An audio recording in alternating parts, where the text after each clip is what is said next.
understand the world you see. You told me, found in a storybook land.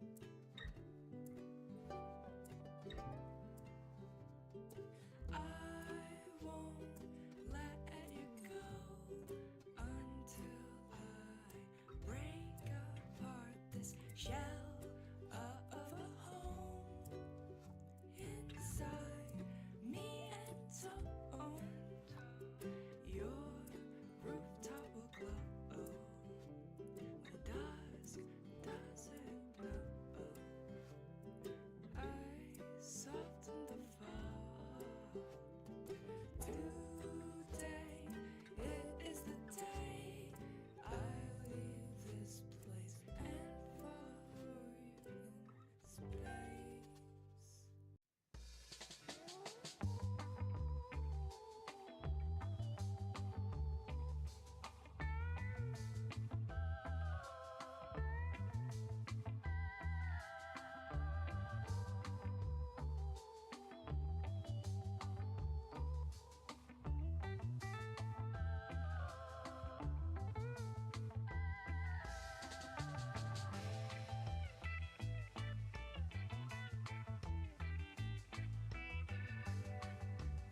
You've been cooped up inside this tiny little apartment, perking up at all the passing cars. Never warmed up to me or anybody. Jenny said she found you by the side of the road. When she was out of town, took care of you like my own. But now I'm moving out, and I gotta go. But I'm gonna miss you, I hope you know. Oh, Priscilla, you're a walking, living shadow. Two bad eyes, peeking from behind the blinds. Oh, Priscilla, scared of your own shadow. Oh, a better cat I'm never gonna find. Oh, Priscilla, you're a walking, living shadow. Two bright eyes, watching the world go by. Oh, Priscilla, never been in a meadow. Oh, I'm moving out, so I guess this is goodbye. Oh, Priscilla.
My feathers don't shine brightly in the moonlight. I don't know how to sing a pretty song. Like water off a duck's back, you seem to slip away. Well, natural selection be damned, I'll be okay. I used to think I'd wanna be a bird of paradise, but now I'm happy being just a quail. I used to think I'd wanna be a bird of paradise, but now I'm happy being just a quail.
Here we go. We are live and ready to go here. Before we jump in, real quick, Lace, I wanted to show you back on the title screen. Check it. We got the full squad. Nice. We got Miss Mouse and we've got Bobbery. Everybody's there. Yep. Well, even Bowser. Yeah, on the far right, we got Bobbery. Also, hi, Vanara. You know what? Go. One second. Let me just real quick shout out Vanara. Hey! Hey! Wait, did it work? Shout out Vanara? No.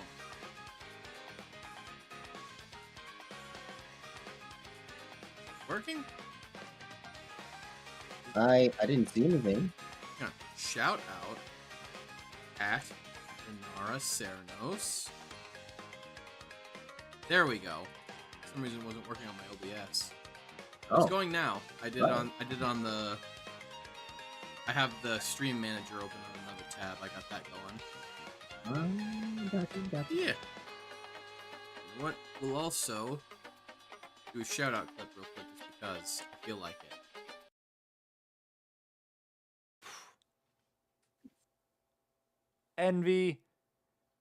Envy's an enemy. They're a dick. I don't know you. Damn. I don't know this person. Don't know this person. Oh. Relationship tier list. Damn. Nah. Envy is. Oh. Bot Rick's official. What? That's. Bot Rick's official. What was that? Rick's. There's this other bot that also when I typed in the shout out, did it twice. Oh. Huh. Yeah, that's. Wait, that's a thing I set up. I'm trying to remember what. Yeah, whatever. I'll look into that later. Doesn't matter. Yeah, as long as everything's okay, right? Yeah, and you know what? Also, while I'm here, why don't we shout out Lace Channel as No. well? Oh no. Vessel of the world. There you go. Hey, I was actually just working with that file. Break you and the world. Your Nice try. Stubbornness only adds to your Well, this is suffering. an old clip. That was back when you were Hoodie Lace. Yeah. Length that something. Alrighty. Enough being silly. Let's go ahead. If I remember correctly, we got to see a man about some train tickets. Oh yeah, that's right. I was trying to remember, like, where were we going next? We are catching a train. Yes, there's Not just any train.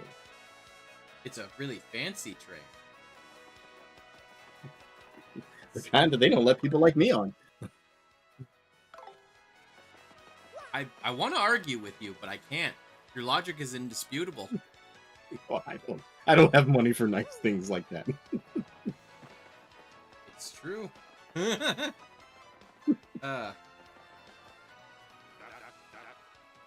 one of those things that I could potentially get a ticket for, but once, and then I'd have to wait Yeah. like 5-10 years before I'd be able to do it again. But that's one of the few perks of having a government job is that pays decently well. This is true. This is true. What was it? I've been working postal service just over it. Wait. No, yeah. I think what was it? Just give it a few more weeks, and it'll officially have been 8 years I've worked for the postal service. Wow, congrats, man.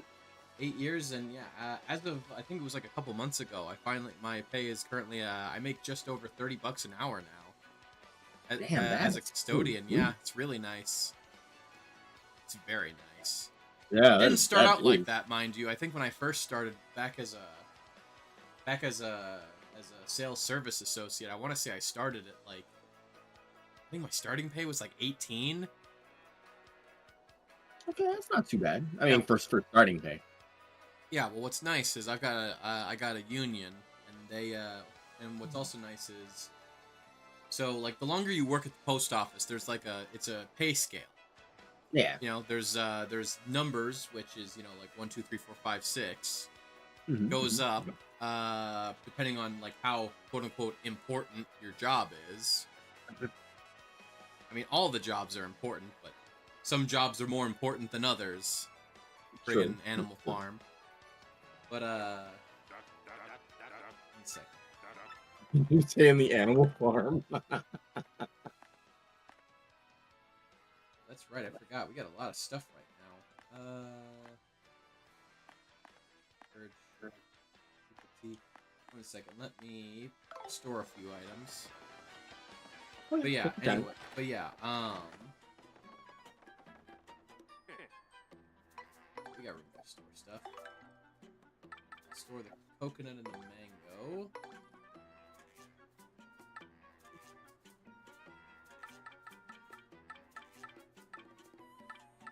As well as the in coupon.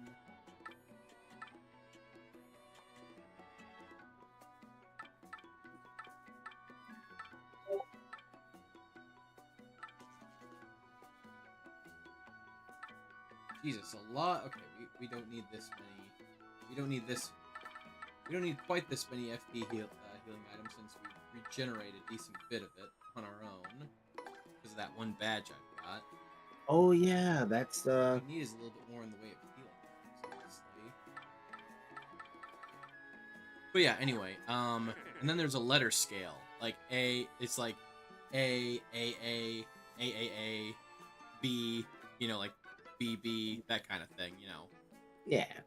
And that depends on how long you've been working at the Postal Service. And eventually it caps out, but basically just over time is like sort of a loyalty bonus. Your pay just gradually goes up over time until you reach a certain cap. Oh.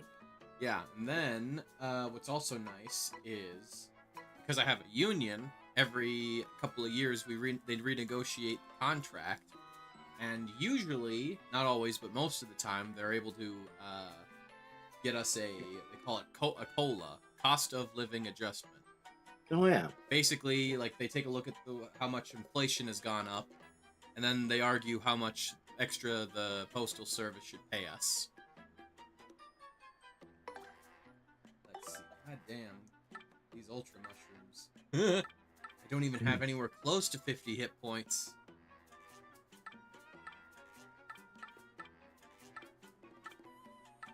Let's see.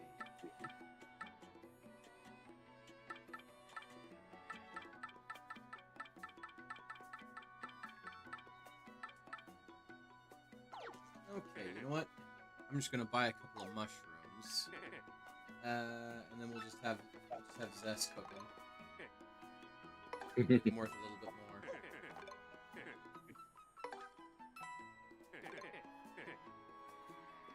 Eh, 2 out of 5 for now.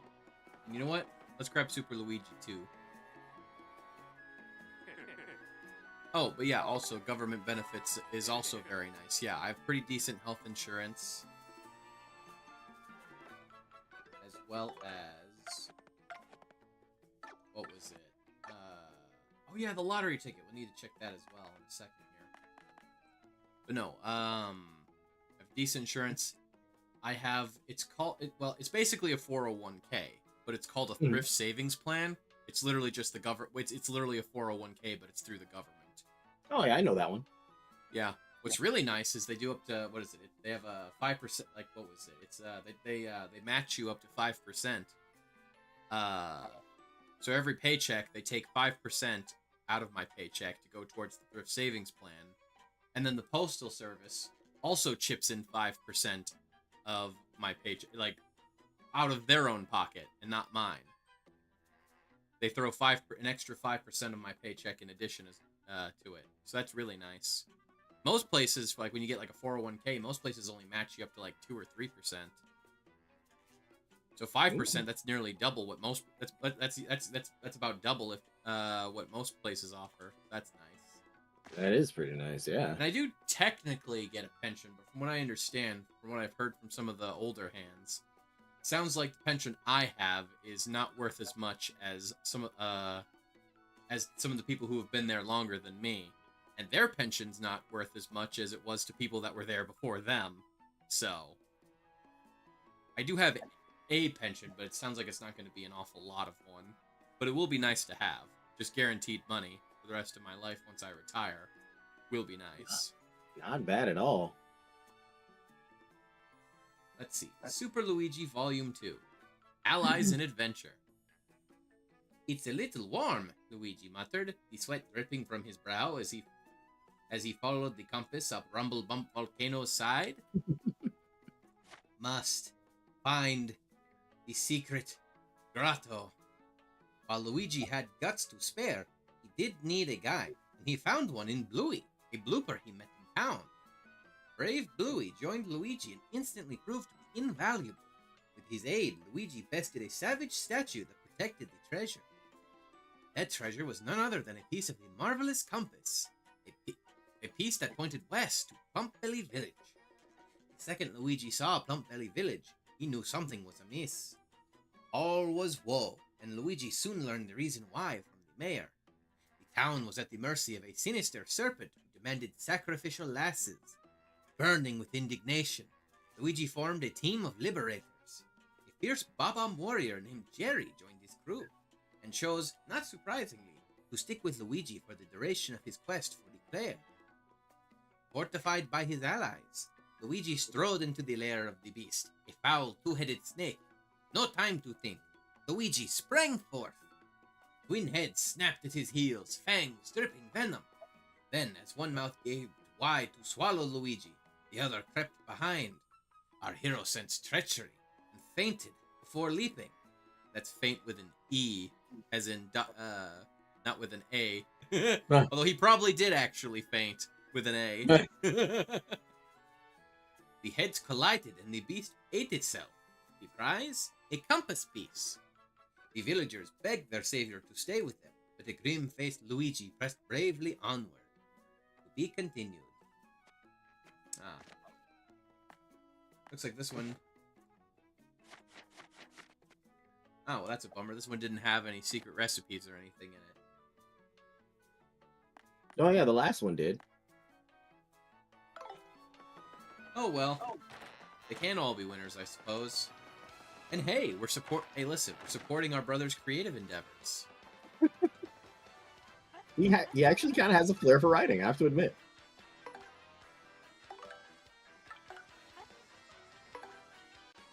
Now, I know what you're thinking.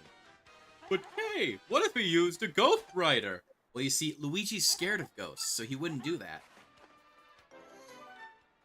Oh, that's right. You know what? You actually have a good point. What? I was just making a pun, Lynx. I wasn't actually trying to make a point.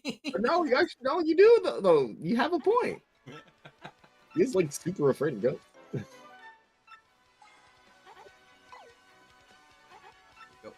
Actually, while I'm thinking about it, probably wouldn't hurt. We've got a lot of stuff in storage. Let me take a real quick peek. Is there anything that we could maybe sell or that we're not going to use?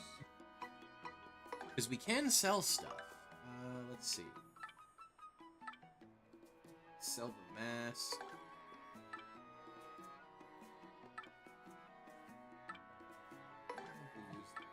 Swap.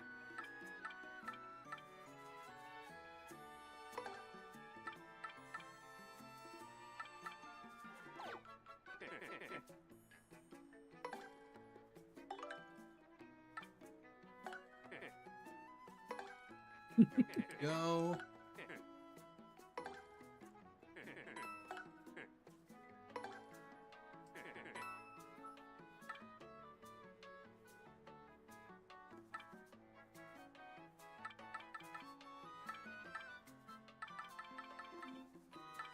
Shell boost defense.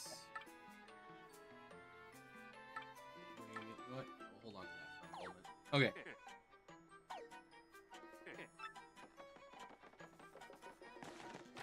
Let me double check. I don't think there should be any. I don't believe there's any side quests left for us to do on the board. Let me just check real quick. Yeah, I thought we did them all. Yep, we did. Oh, I'm just double checking. hey, never hurts to do so.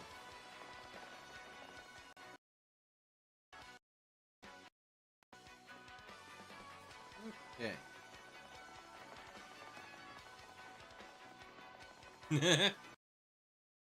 I love Egbert. He goes so fast. Look at that, he's He's zooming. definitely a handy character to have at party. I mean, they all are, but he definitely is one of the more handier ones.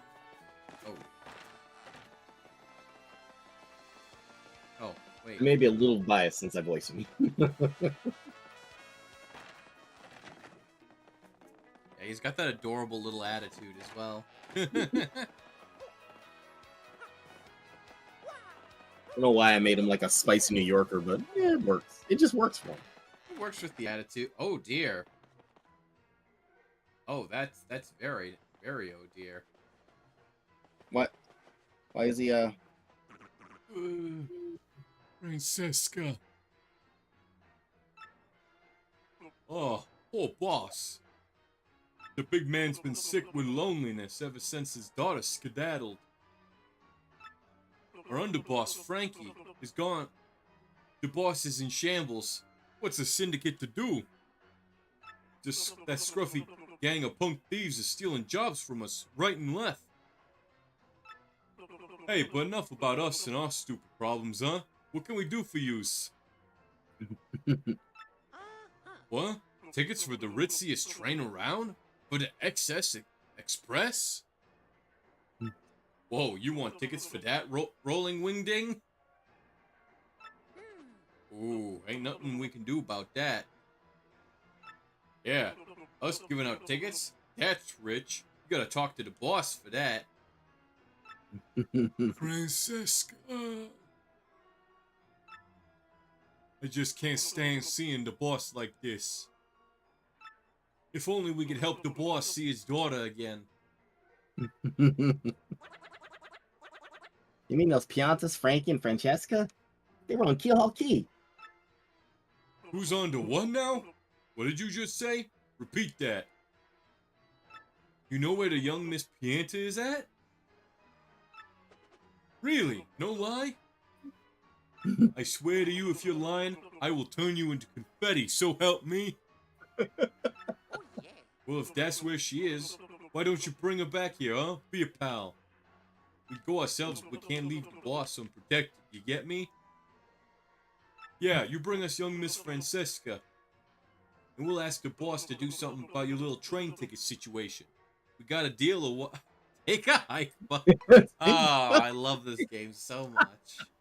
I love it. See, now that's better. I knew once you understood our predicament you couldn't refuse. Don't screw this up.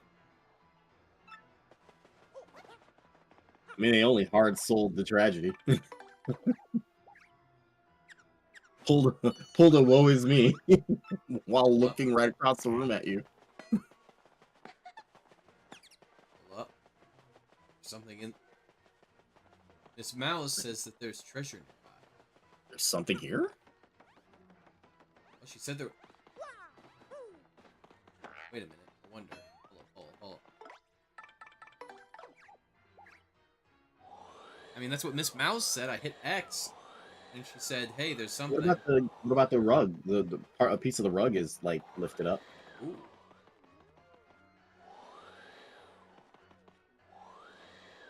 No.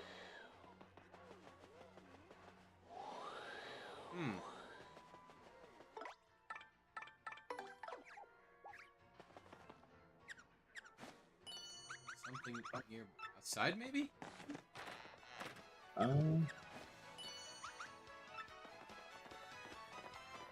Where could it be? Can you blow that up with Bobbery, or? I think so, but I mean, I'll try.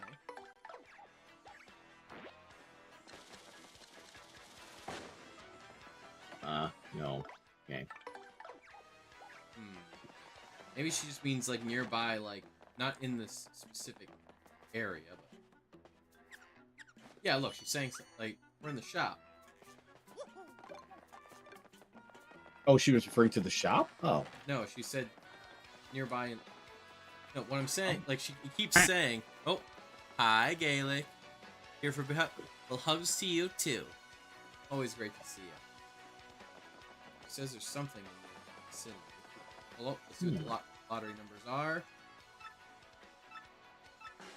Oh well. Oh, we got two of them right. 6-3. Nice.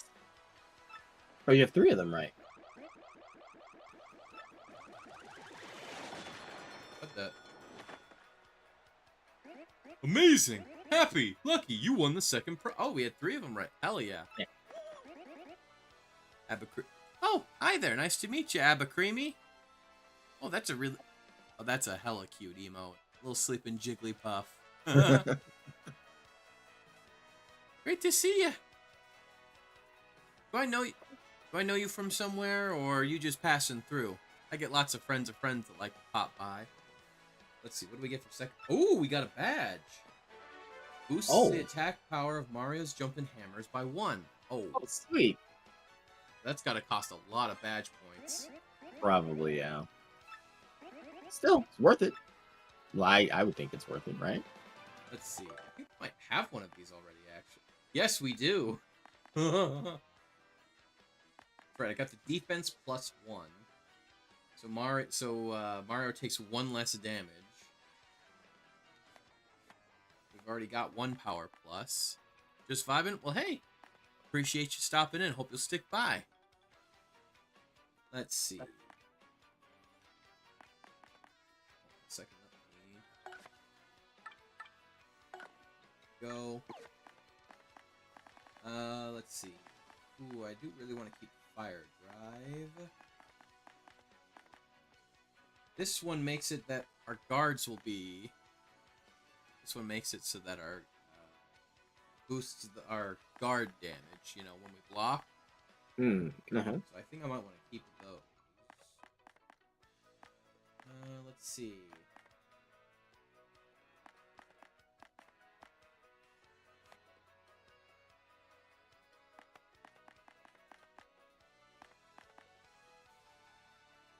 Let's see. Ditch. Wake Hammer. Refund and Super Appeal. Let's see.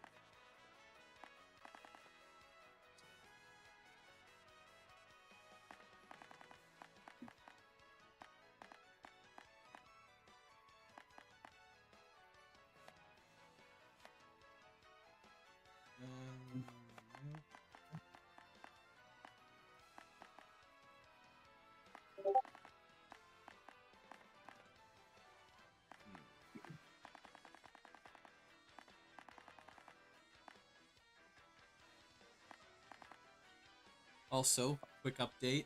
Sweetie Cat is on her little cat bed on my desk, and she is currently making biscuits and purring up a storm. Lace, would you like some of Sweetie Cat's biscuits when she's done? Absolutely. All right, you just keep going, sweetie. That is an offer you just don't say no to. Let's see. You like having multi quite a bit. Why don't we try ditching the tornado jump? There we go. There we go. Alright, so the FP drain, the one that gives us our flower points back, that takes away one attack. But with both of these equipped, that's +2 minus 1 equals a net positive of 1. So we should be pretty good there. Now we're really going to be doing some damage.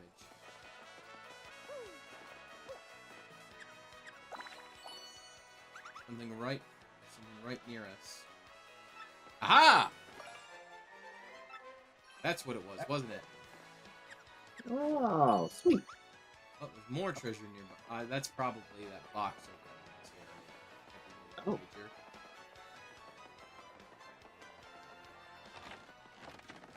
Check something here real quick.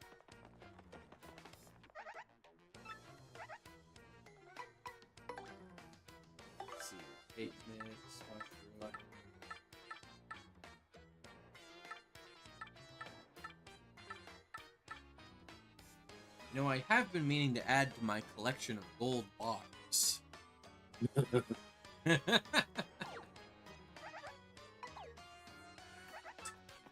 Alright. Well, all we gotta do is just real quick. Yeah, I know, Sweetie Cat is absolutely... Both of my cats are just so cuddly. Like I mean, like, even by cat standards, they're very, just very cuddly and just so non-aggressive. Like, they just do not ever want to be aggressive with people. Heck, my freaking girlfriend has been having to, I say train, in air quotes. She's been trying to teach Sweetie that it's okay for her to play rough. You know? Yeah. Because, like, what was it? Back when we had King, like, yeah, King would be all, like, you know, like, "Arr!" Like, numb on your hand and, like, you know, try and get at you. You know? Yeah. Whereas they don't even do that. Like, they, you know, I can literally, what was it? Like, I can literally just go up and just, like, for example, earlier today, just for shits and giggles, I was walking by the lad, and I just shoved, like, he was standing, and I just shoved him over. Not, like, hard, like, to hurt, you know, like, Yeah, I you just, just give him like a little bump. yeah, like, I put both of my hands on his torso, and then I just, whoop, and I just knocked him over. Like, he's very close to the ground, so he rolled. Yeah. You know, just whoop. Like, I can just do that. I can do shit like that. It's friggin' hilarious.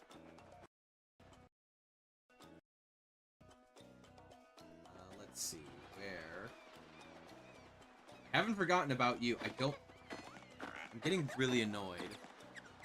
Yeah, look, she's sniffing the air because whatever this is, I don't know how to get to it. Yeah, what would we have to do for that? You can't blow it up.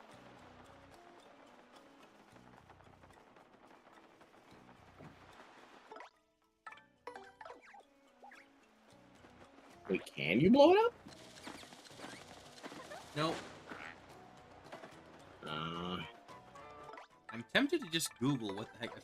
I don't know if this is something that... What just annoys me is I don't know if it's something I just don't have access to yet. Or if it's something I can do and I'm just not thinking of it. Yeah. It's irritating. Let's see. Where are they?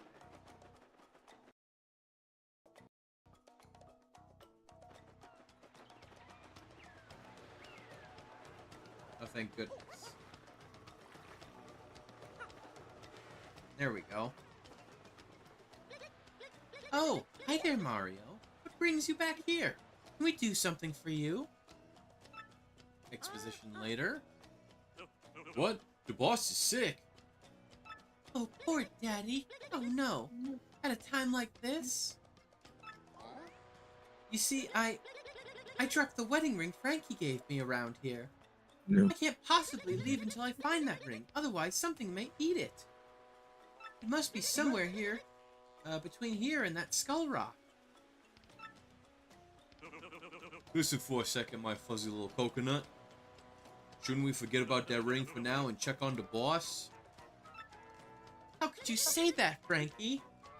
That ring was the symbol of our love. We have to find it. We have to. Or maybe you just don't love me anymore. Is that it? Oh my god. Oh Classic. no. Classic wife. Of course I love you, my little bacon burger. None of your sweet talk now. You're going to say that you love me 100 times.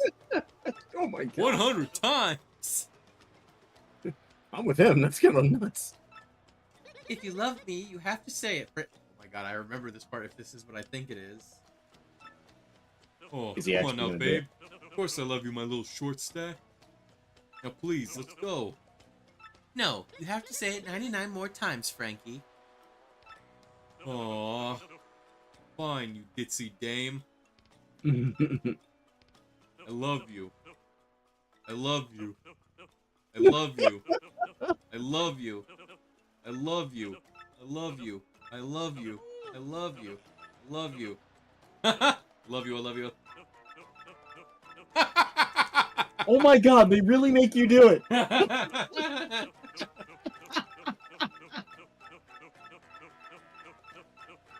Yeah, but they make it fast, relatively. Oh my goodness.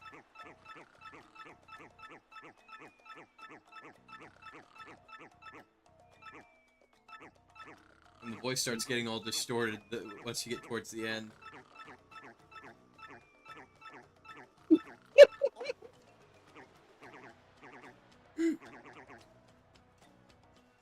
There, I said it. Oh, Frankie, baby, you're such a silly Billy. No, Lady. my little cream puff.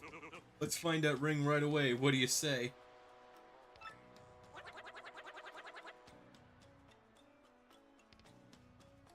It's you, Lace. Ah. Wow, you think these guys are gonna be alright looking for that thing on their own? Listen, Gonzalez, we better play it safe and help them, don't you think?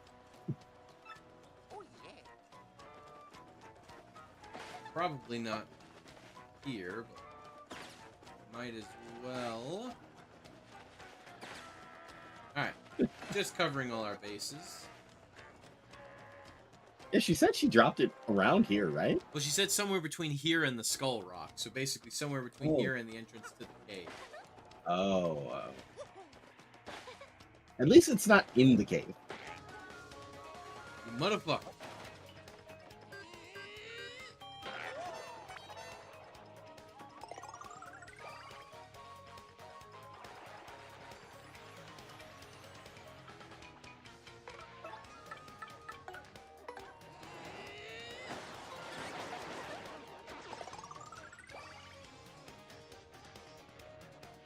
Bastard.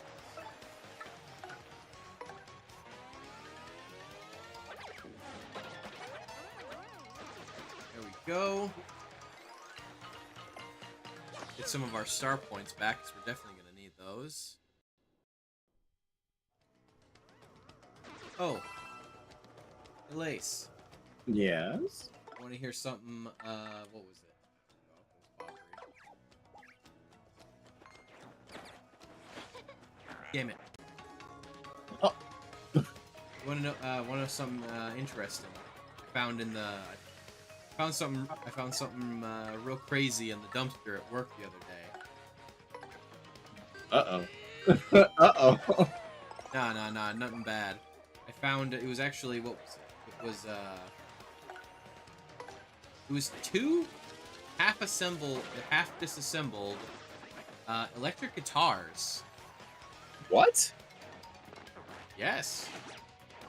Yeah, I was taking out the trash a couple days ago, and I see so people like to randomly throw weird shit. It's just sometimes I find weird shit in the dumpster that people throw in. Usually, sometime it's like over the weekend or like overnight or something. I don't know.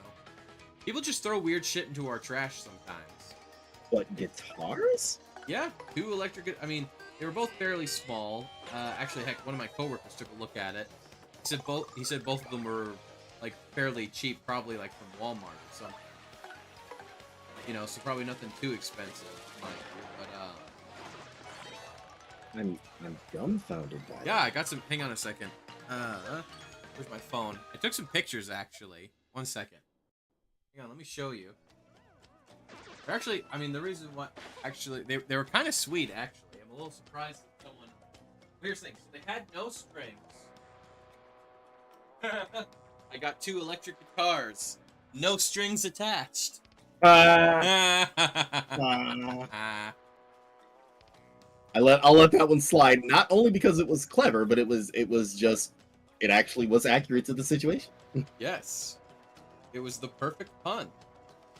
But no, hang on 1 second. Let me let me shoot you. I'll send it on. Here we go.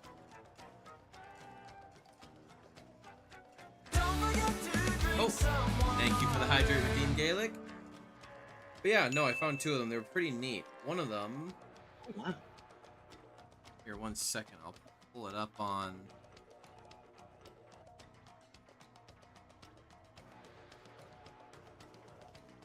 They're both 6-string, right? Yeah. I think one of them's a 7-string actually. Oh yeah, I see the one on the Yeah, there's on that the, wooden one that's kind of cool looking, honestly. I thought that one was kind of rad. But no, what Yeah, I really right? like, the dark blue one, it's got a, that dark navy blue one. It's got a sticker that's Michael Myers' face on it. That's really cool. Yeah, especially because that's the dark navy blue, isn't that that's the color of his coveralls that he wears. Yep. On the backside, too, there's a bunch of stickers. Yeah, but the main thing is, yeah, they've got no strings, and like almost all the electric components have been more or less stripped out. Yeah, I don't know if one of my coworkers he took a look at it. Apparently, he knows a thing or two about guitars.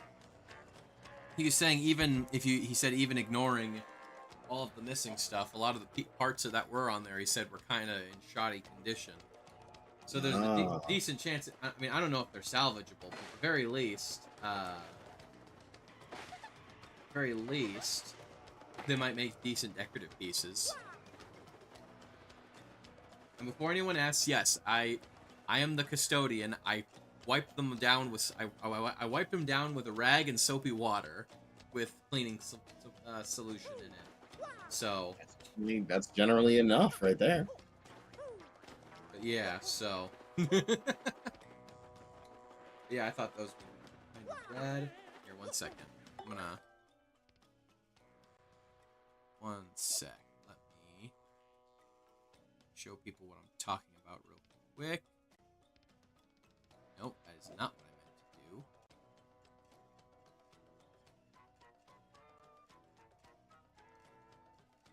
Here we go.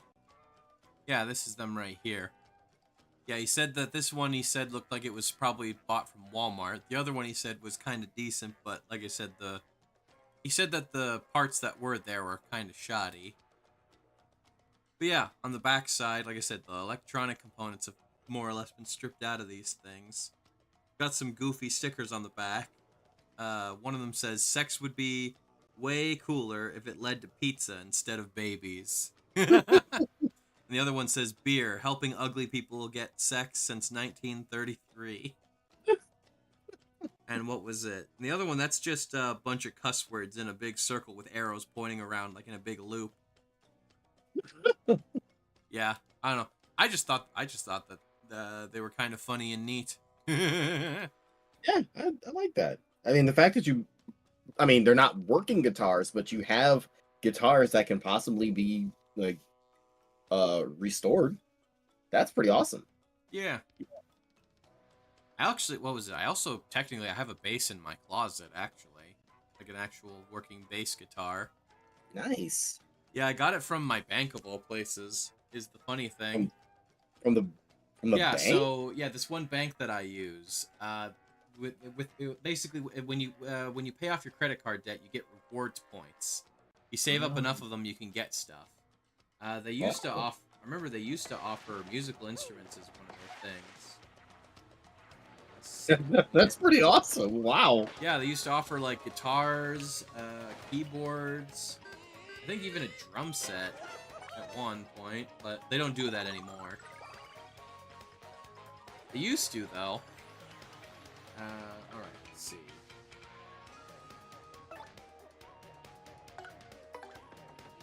There we go. Can't see what it is. But I'm gonna assume it's a bad thing. Yeah, it's probably a bad thing.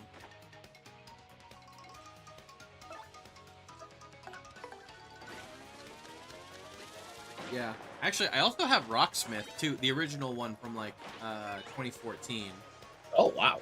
Yeah, I've been meaning to get back into it one of these days. Yeah, there we go. Super Guard. Nice. Motherfucker. But yeah, I've been meaning to get back into it one of these days, but, well, you know how life goes. Yep. But yeah. I was trying to learn guitar when I was when I first got to my base. Your job in the military goes by proficiency levels, odd numbers.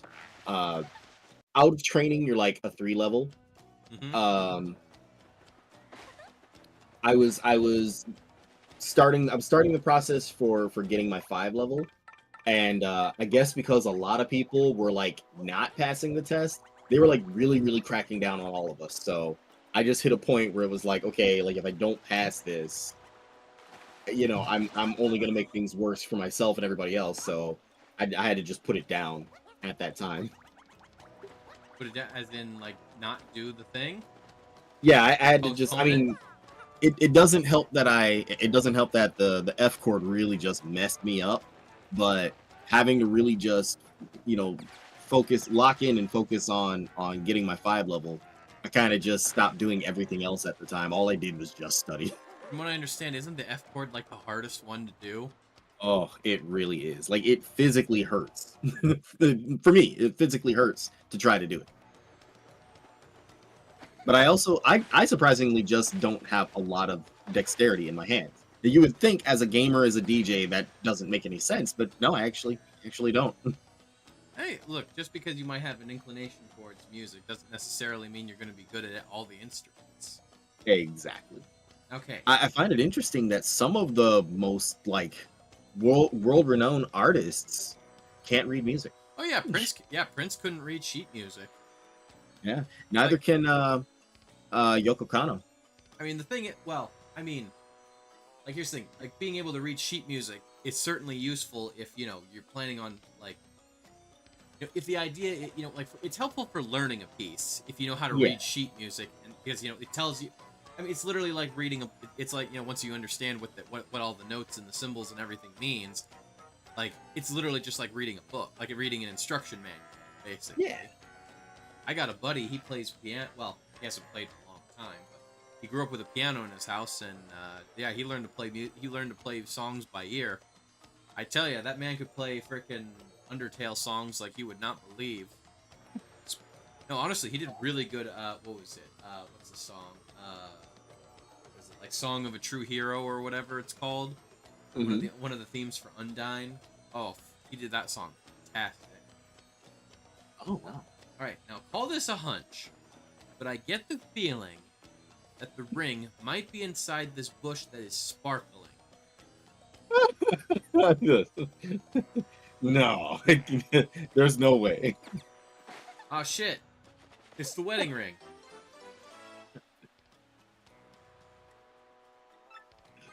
Why is the bush sparkling?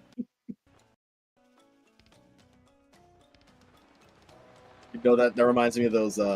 Yeah. That reminds me of those cat memes where like a cat is laying perfectly in a ray of light, and they're like, I believe this cat has a quest for me. Yeah, I remember that one. No, you want to know why the bush was actually sparkling? It switched to a new conditioner.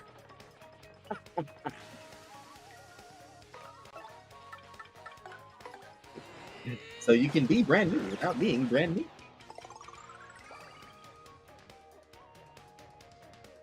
Oh, you know what? Speaking of, I need to. Once I can wash my hair again, I need to get another conditioner. And I know that sounds really weird, but for context, I am getting dreads again. Well, I have them started already. I need to go back and get them retwisted. But for the first 2 to 3 months, you can't wash your hair, or it will upset the process. Oh, makes sense. Literally, my IRL best friend, the one that plays piano, he has dreads too. Well, so yeah, so he knows. He knows. I mean, there's like dry shampoos you can use. That's fine. At least you At can't least wash you your can't wash your hair. Yeah, Listen. not for now. Also, do also keep in mind. Now, this might come as a surprise to some of you, but Lace is black, so Yes. his hair work. His hair works slightly differently. Because Yeah, I generally keep it pretty clean, anyways. Like I generally keep it covered, so yeah, nothing can really like happen to it. yeah, exactly. And plus, like I said,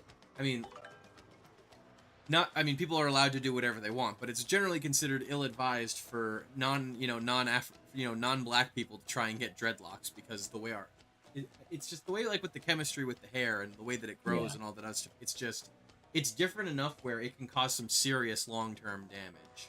Yeah. Whereas It's- whereas black people don't need to worry about that. Yeah, it's not impossible for anyone else to do it, but it is a lot more difficult. Yes. Plus, on top of that, do you really want to? Because here's the thing. There's only one white man I've ever seen pull off dreadlocks, and that's Disney's Tarzan. I- The man has No, you got a dreadlocks. point. He's got dreadlocks. You got a point. You got a point. I mean, I can't remember his name. There's a couple of Jamaican musicians who are like several shades lighter than me. There are a few that are able to do it. I I know, can't I'm really be- name off I'm- any of them, but I am, of course, being hyperbolic, but I mean also, I'm not entirely wrong. It's just usually that, look, I'm just saying, usually white people just don't pull it off nearly as well. no, I feel that. It It's can like I be. said, It's or just like such you a said, rarity. it's You have to have a chemistry. very specific look to pull it off. Yeah. Otherwise, it just looks kind of tacky.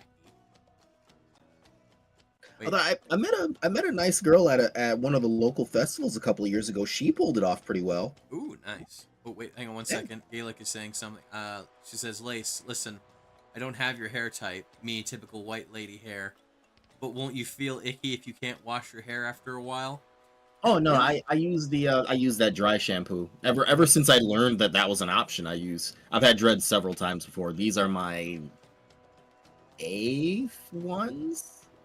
I think my 8th ones. So yeah, I use the dry shampoo. I generally try to avoid anything that can cause harm, like, well, obviously water, Velcro. Oh, God. Okay, wait, hang on a second. I need to tell you the story. So my best friend, like I said, he's had dreadlocks since he was like 7. And one time when he was in elementary school, they had like one of those in-school fairs. And like, you know, like how they have like the bouncy castle, or like they strap you to like a bungee cord, and you gotta try and run as far as you can, and then the bungee cord yanks you back. They also had a Velcro wall. Oh no! Yeah. Oh no! Lace already knows exactly where this is going. And unfortunately, my best friend, being 7 or 8 years old at the time, did not occur to him, because why would it? He was a freaking elementary school kid. Yeah, he was that.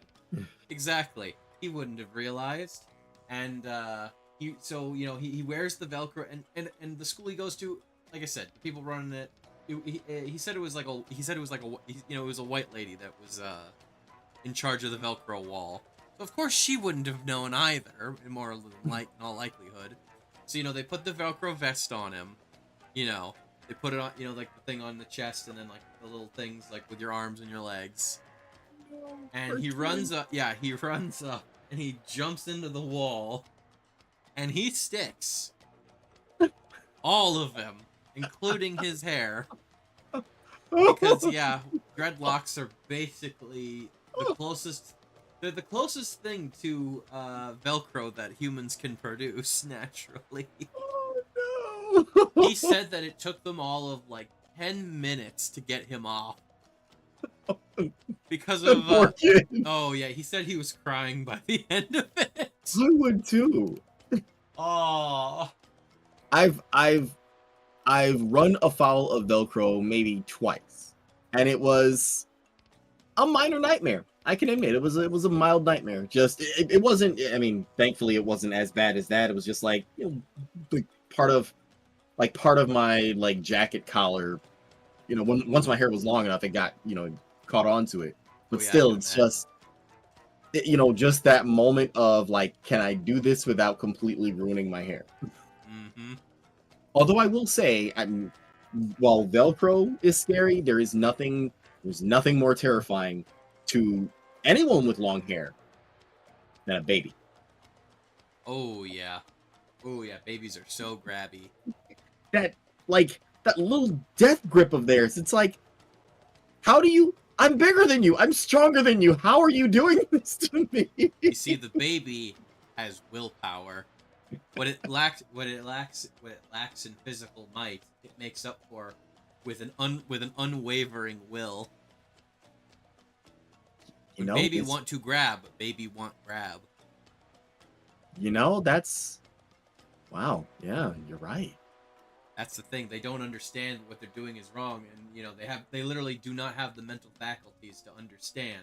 They just know I want the thing, so they will grab the thing and they will not let go because they see no reason to let go.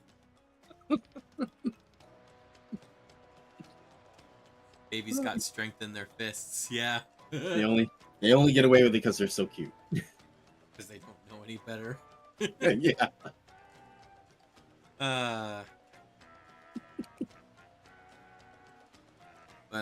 Okay, let's see here.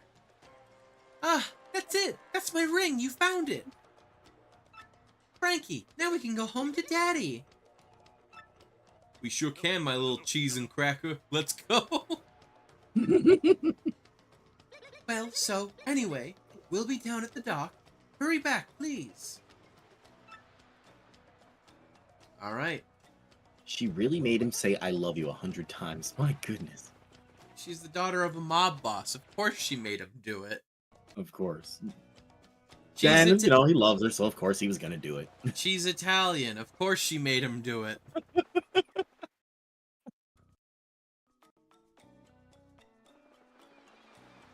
You know, one of my favorite things about being from where I'm from is that there is a very, very heavy Italian population. Well, there was.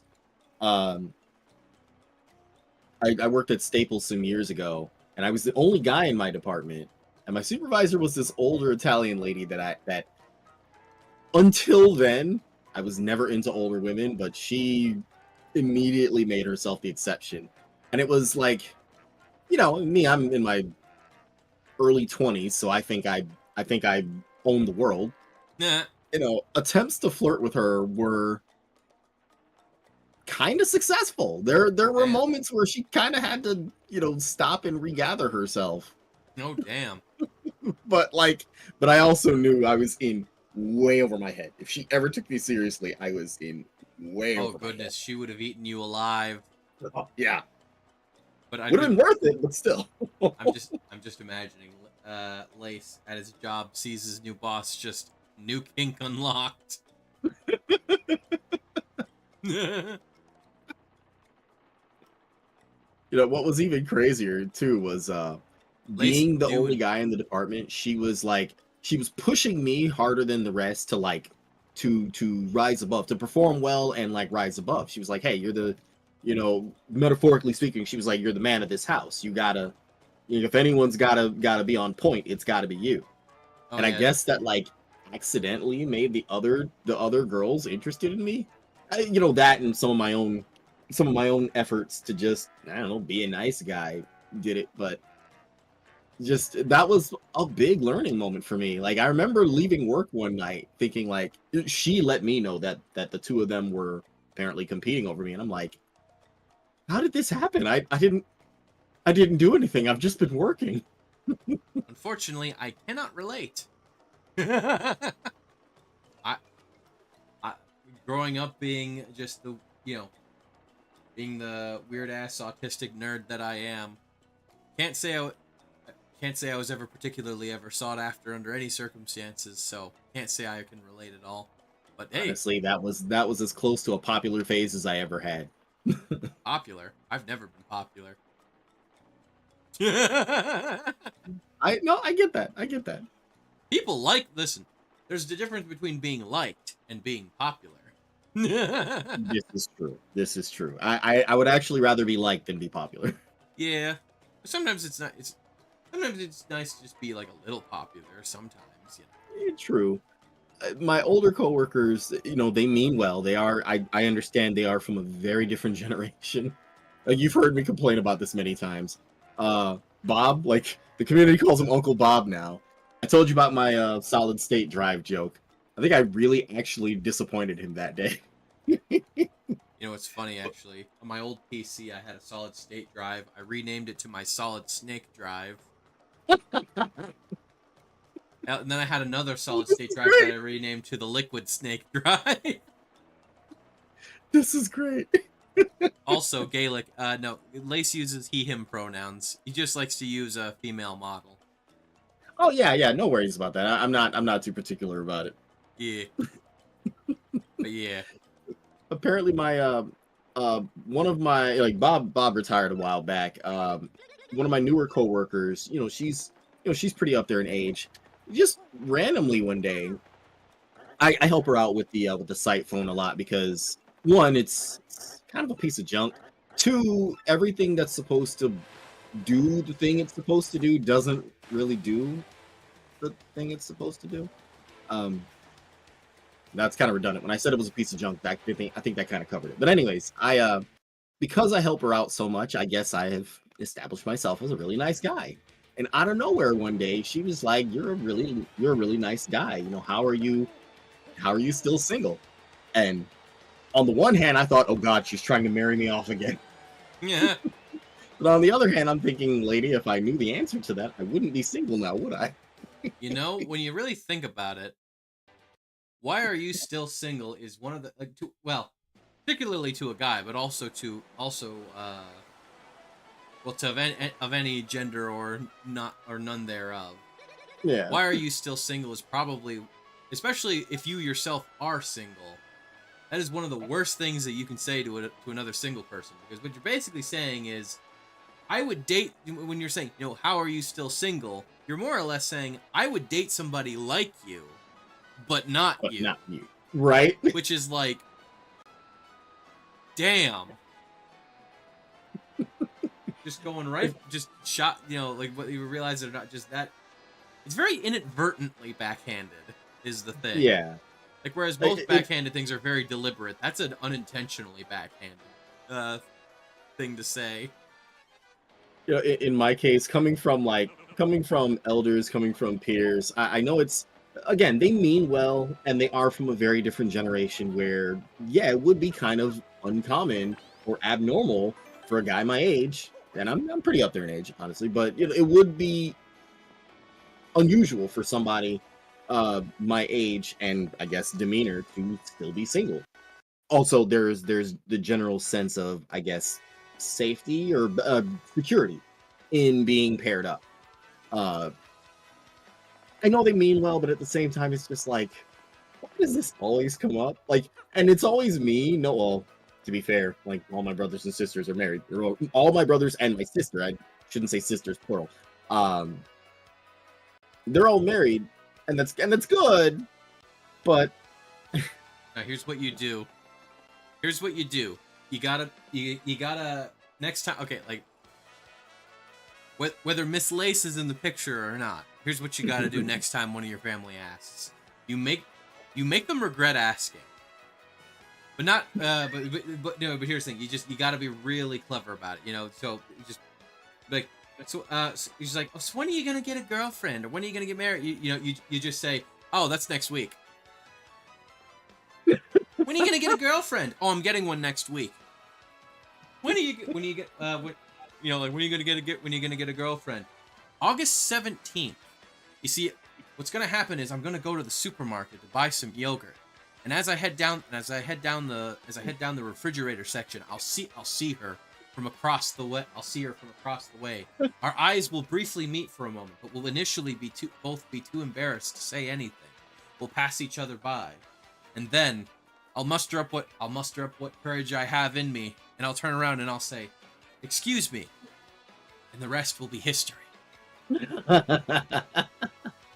How the fuck do you respond to that? How do you respond to that if you're like a fucking aunt or uncle or cousin or whatever the fuck, and they lay that on you after you ask that? How the fuck do you respond? There is no response to that. My family probably would laugh at me, and they would probably laugh at me and comment how I've always just had such an active imagination to come up with a scenario like that. But yeah. No. Here's what you do. No. You commit to the bit, though. You say, "What are you talking about? That's what's going to happen." Like, you commit so heavily to this. Like, no, you asked me that is the answer. I told you. You asked me, I gave you the answer. Why are you laughing? Just completely play it like it's not. Insist that it is not, like, that's what I'm talking about. You insist that it's not a joke. You do like, and like every time it comes up, you come up with some, like I said, that time it's the elaborate thing. That time you'd be like, well, what are you talking about? I've been, you say, like, when are you gonna get married? What are you talking about? I've been married for 2 years. like you know what I mean? Like you play it, Yeah. you just whatever the story is, you never deviate. You commit to the bit every single time. Eventually, they will stop. That's how I disappointed Uncle Bob. I just That For- sounds for like anyone that sounds like seeking an Uncle context. Bob problem. That says more about him than I think it says about any of us. true. It only worked on him because he's not very computer literate.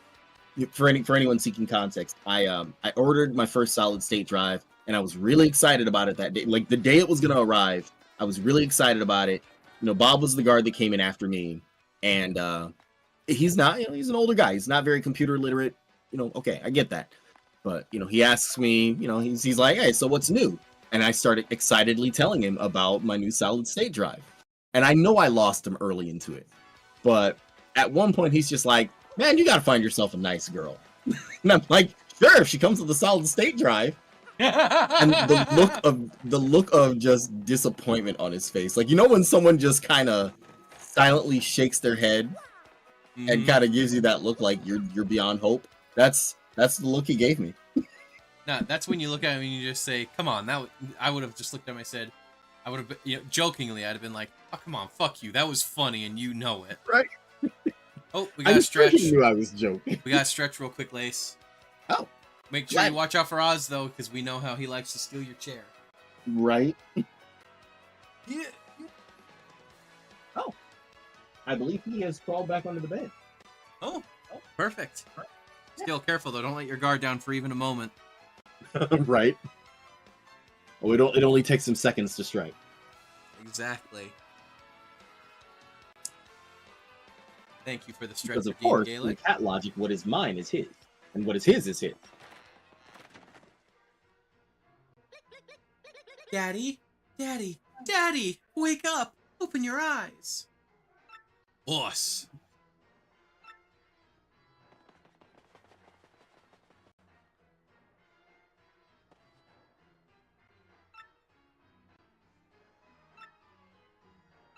Francesca? Daddy. Boss! Oh, my little Francesca. You came back for me. And you too, Frankie. Of course we did, Daddy. As soon as we heard you were ill, we dropped everything and rushed back. Francesca, Frankie, I was wrong. I was a stubborn old man. Forgive me. I know I may regret saying this, but I want the two of yous to stay here with me. I can't bear to be away from you two lovebirds. I'm an old man now. I need peace. I guess the time has come for me to stop being so selfish, causing everyone trouble. Looks like even Don Pianta, the dawn of untimely death, can't escape the old age. The time has come, everyone. I'm gonna retire. No, it's time. I mean it. And I want you to be my successor, Frankie. What do you say, Frankie? As of today, you are the new head of the Pianta Syndicate. What? But boss, you still got it in you. You're a spring chicken. You don't gotta do this. I mean, me? Boss? No, you're the one, Frankie. I've been thinking that for a long time now. You'll do just fine, kid. I got a feeling about you. I love the music playing here. Good This is one. great. Just really leaning into the whole fucking Godfather vibes, yeah. Right, I love it. That's why I'm doing my best frickin' Godfather impression. I want you to take care of Francesca and the rest of the syndicate the way I did. Boss! You, Mario. It looks like you done yet another favor for me, kid. Yeah. About that, boss. Oh, this is gonna be just beautiful. I know it. What do you guys do? Well, we kinda promised him something, boss. We told him we'd ask you about a ticket on the XS Express if you brought your daughter. Whoa! Ho, ho, ho, ho, ho. Is that all? You had me worried for a second. Come over here, Mario. How many you want? 1, 2, 10? Help yourself. Wow. Yeah. I mean, he's literally like, he is one of, if not the biggest crime boss in all of Rogueport. He literally owns a casino. Yeah, getting train tickets is not a problem. for Getting him. luxury train tickets is not a problem for him. You come back anytime you like. How about that?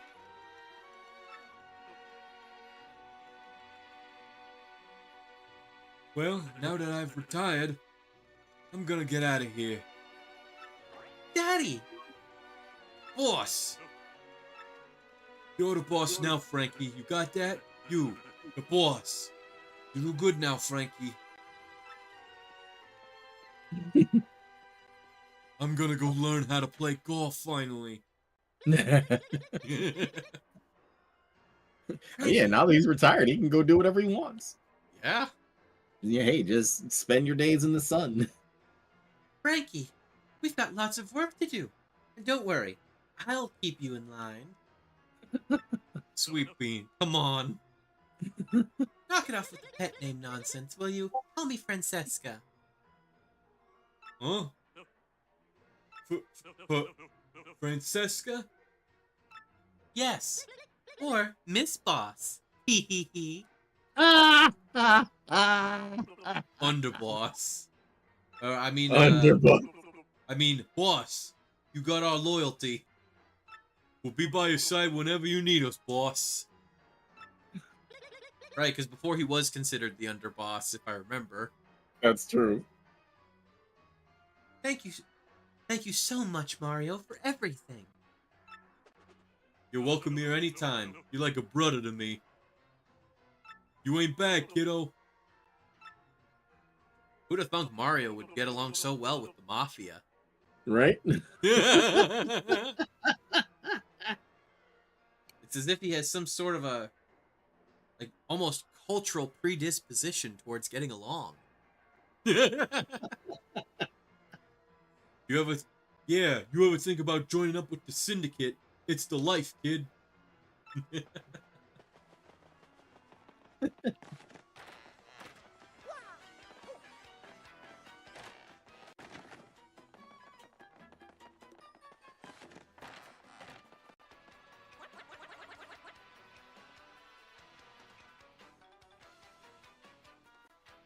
Psst. Nice. Yes, yes, yes! We can go to Partially Heights! Yes! Partially Heights, that was the name of it. Yeah, I forgot to. That's 6 crystal stars as good as ours. Uh-oh. Wee, I heard that, my uglies. Who's that? Isn't that, what's her name? One of the sisters? Oh! Is that Beldam? So, the 6 crystal stars in Poshley Heights, is it? That's a rather nice piece of information. Thanks ever so. It is Beldam. It is her. Which, that's, if I remember correctly, I believe that's... Beldam is also a type of, like, forest witch. Oh. That's Hey. actually what the other mother is, from the movie Coraline. She's a Really? Beldam. Yeah. Hey, you're that Beldam! Normally, this is where I would finally deal with you and that sappy traitor, Vivian. But something tells me that trying that alone might be unwise. So you live for now. Instead, I'll just beat you to Poshley Heights and get that crystal star before you do. You can't tell us your evil plan. That's not... Well, I mean, she's gonna beat us there and get, like... That's, I mean, that's literally... course. What else would she do? Right. Whoa, that sounded bad. We gotta get to Partially Heights before that witch. Let's make tracks for Rogueport Station. Actually, kind of bummed. I was kind of... Well played. Yeah, well, I mean, she is a witch. Part of me really wishes I had had Vivian equipped so I could see what she says, because I think they all have, you know, individual dialogue. But... Yeah.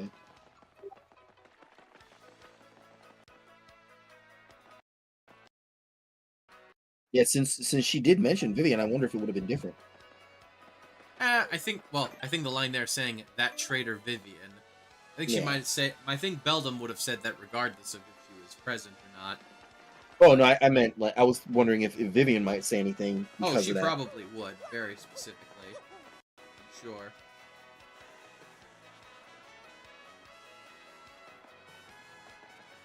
This is the Excess Express, bound for luxurious Ockley Heights.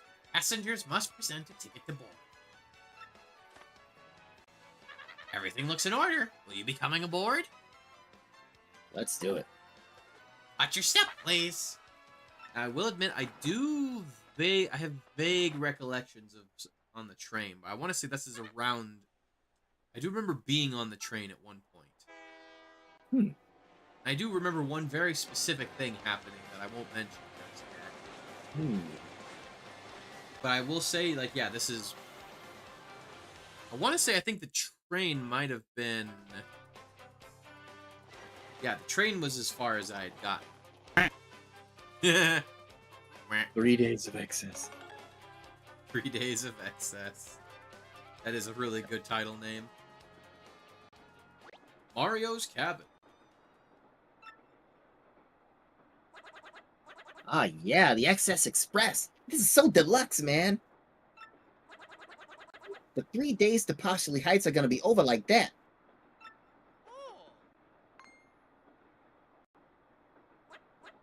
Huh? Hey, you see that? Something on the floor. When did that get there?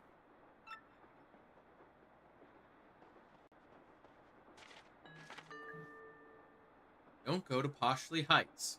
Get off the train now, or a sticky, yummy doom awaits it. What? Whoa, what a freaky threat. You don't think this could be Beldam's work, do you? Whoever this creep is, you gotta figure they're on this train, right? We gotta get this guy before anything bad goes down on this train. Hell yeah. Oh, sweet. Just right there in the... Nice. Yeah. Ooh. Nice. We got enough. We can do another upgrade. Oh. Great seeing you, Gaelic. Thank you for stopping in. Have a lovely rest of your day. Take care. There's a dried mushroom inside the drawer. Huh. Okay. Also, we have a free bed. Oz, I'm not ignoring you, buddy, but I'm busy right now. What's up? Father, I require your attention. Doesn't he always? I do not need you to do anything. I just want your attention. Right now. Give it to me, Father.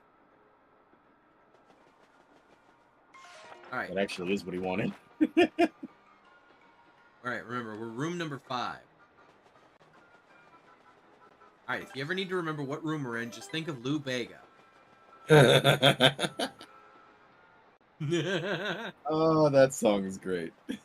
Oh, yeah. Like, for as much of, like, yeah, it's very much a freaking 90s, like, late 90s, like a Y2K era song. But, like, goddamn, does it slap, though. It's good. It just was good. Listen. Mambo's numbers 1 through 4 had to learn to walk, so that Mambo number 5 could learn to fly. Hello?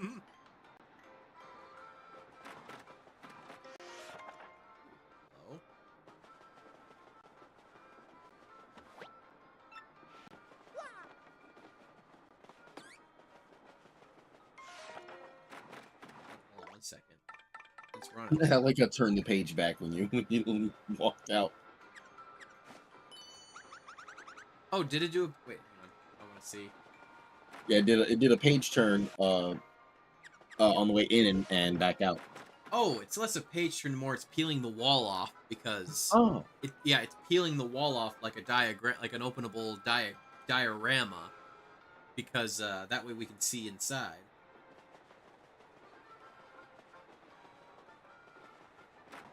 Oh, hello. Hey, hello there. You know, I used to dream one day getting to ride on this train, and now I finally got a ticket. Dreams do come true. It's like, I need to know more about this man.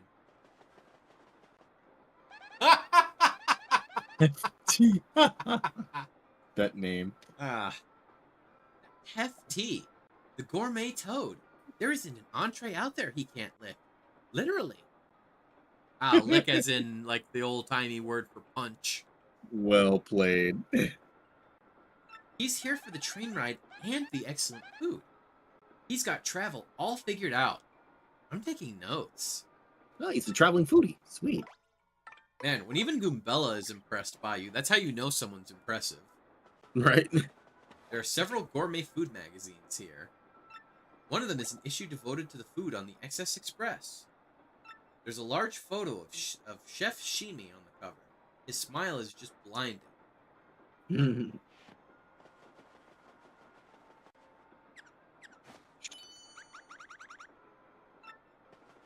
Oh, hello, lad.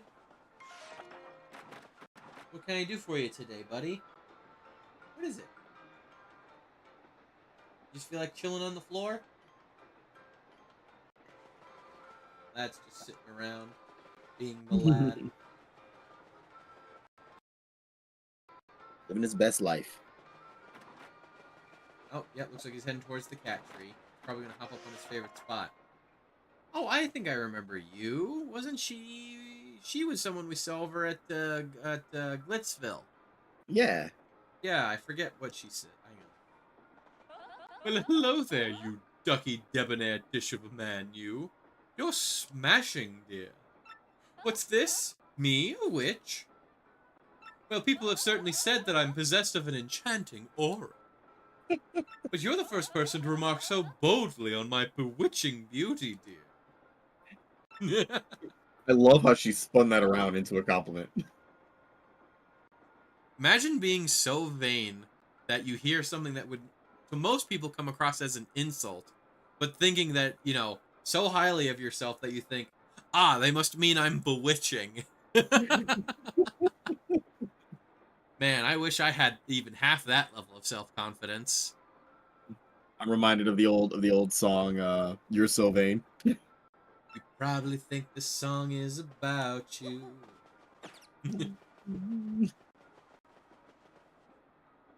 Actually, why don't I have that song in my DJ library? I'm adding that in. I have to add that in. Like, I wouldn't think. Well, I mean, I don't know much about DJ. I wouldn't immediately think that that's something that would work well, like as like a DJ remix playlist. But I suppose anything's possible if you know Well, what you're I was doing. thinking about the original, but I know there's got to be like remixes out there. Okay, that's cute. Look at this toad. He's got little purple It's pigtails, little frickin' maid outfit. That's actually really adorable. Oh, and the little thing on her head is shaped like a heart. It's really hard to see, but if you look closely, Nice. hang on. What is your name? I want to know. Goombella, who is she? That's the server of the XS Express. Some people find her a bit spacey. Think she's an okay waitress? Either way, she's proven to be pretty popular among the passengers. Any ideas why, Mario?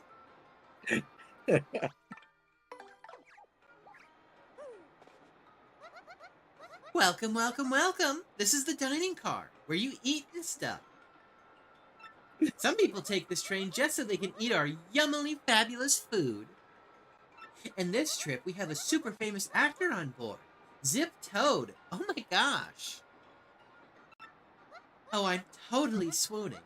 I so hope he comes here to eat soon. I want an autograph.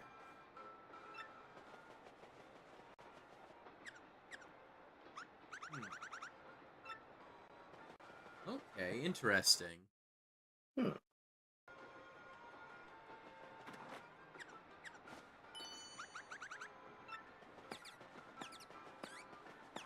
Oh, now I know what he wants. His food bowl's empty. Wait 1 second. Let me give him some food. Sorry, buddy. I didn't see you sooner. I'm sorry. Don't be mad at me.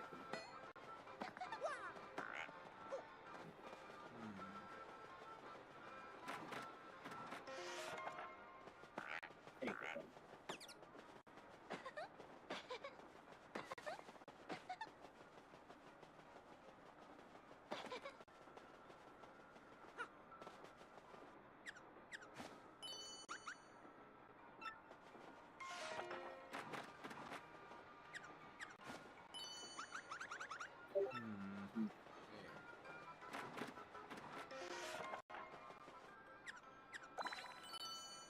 Ah.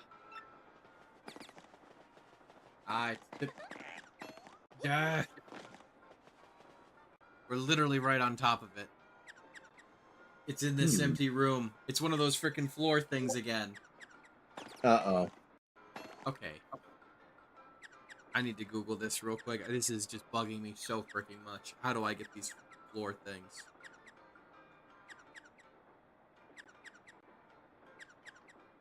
How's in your door? Floor panels. Okay, hang on. I need to know what the heck. Yeah.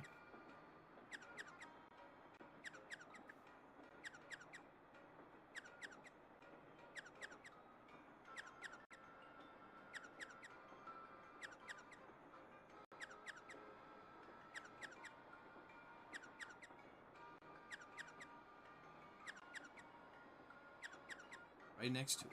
Edge and jump again, you just. Okay, wait. So. Oh, Ha! really? That's all it took? Okay, we had to just be next to it and then do a ground pound. Ugh. Interesting. I didn't think I had to. I knew it. I knew I was missing something.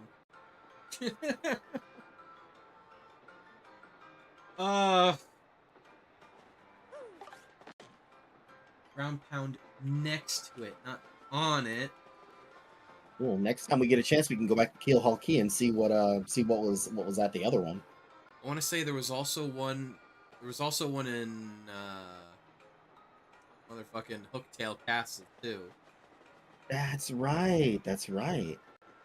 I feel like such a fool.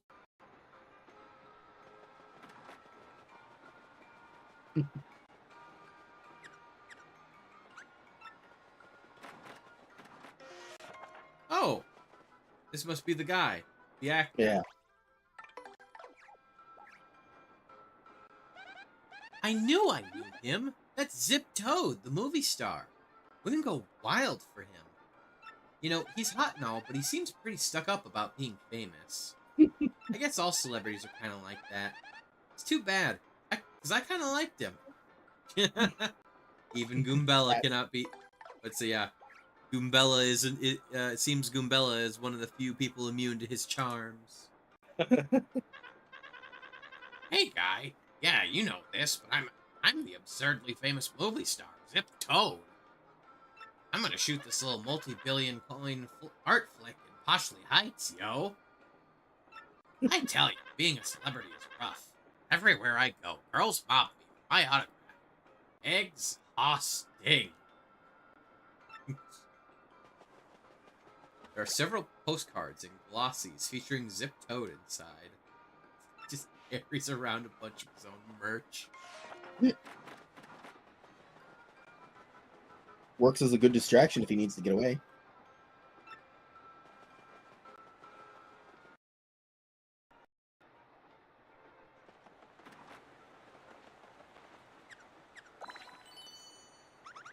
Ooh.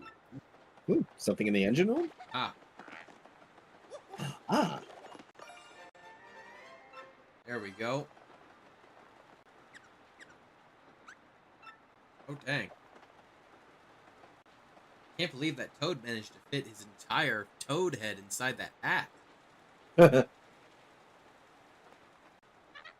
Greetings, welcome to the XS Express. I'm what is called the train engineer. Our journey to Poshley Heights will take approximately 3 days. Days filled with opulent luxury, I might add. So let's all hear it for the XS Express. Huzzah, huzzah! What? A sticky, yummy thread of some kind? Are you serious? Oh, that shan't be good for business. What a descriptor. I know, when's the last time you heard someone say shan't? Oh no, I meant the whole sticky, yummy threat. Oh, I mean, that's, well, quite literally, that's what it said in the note. It was like, you better leave or you'll meet your, it was like sticky, your sweet sticky doom or something like that. Yeah. I can't leave the controls, so can you inform the conductor at the end of the train?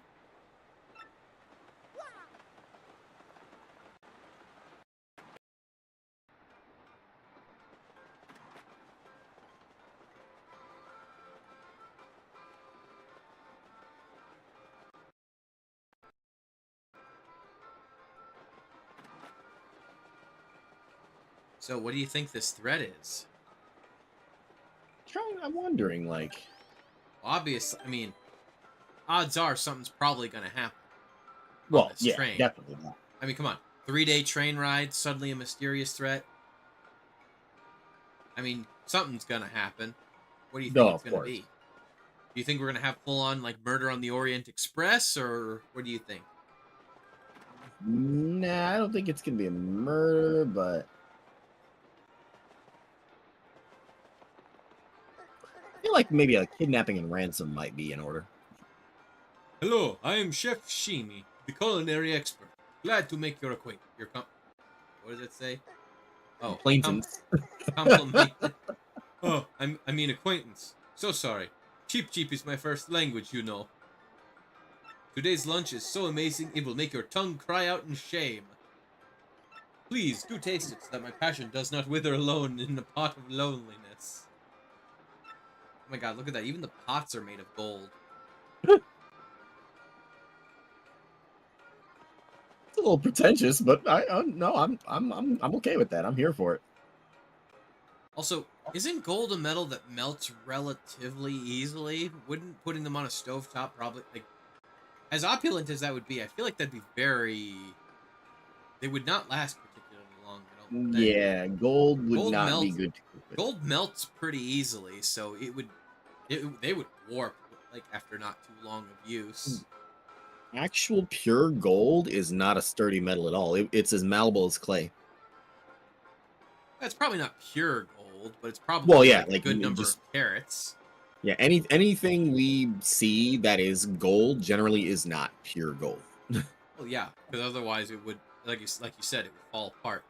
Heck, I remember. Yeah, I know gold is very, because what was it? One of the ways they used to test between actual gold and what's the actual name? Or fool's gold. What's the name of it Yeah. again? I Oh, want to say it starts with an A. fool's gold was You're right. I can't think of what it is though. I did remember it a while back. What was it called? Go on though. I know what you mean. Fool's gold actual name. Hang on, I'm googling it real quick.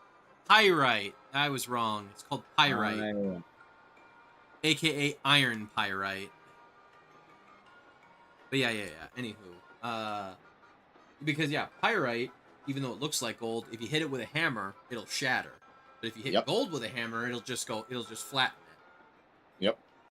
But if I also, again, if I'm remembering correctly from chemistry class, I want to say as far as metal goes, yeah, gold is one of the metals that's actually easier to melt.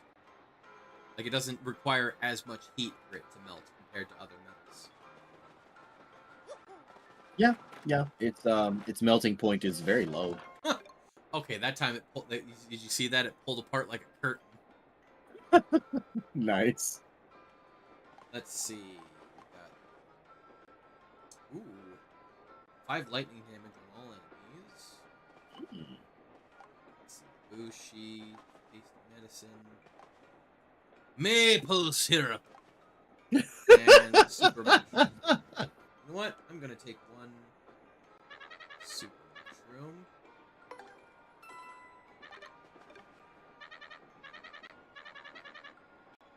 Also, store that. Store that.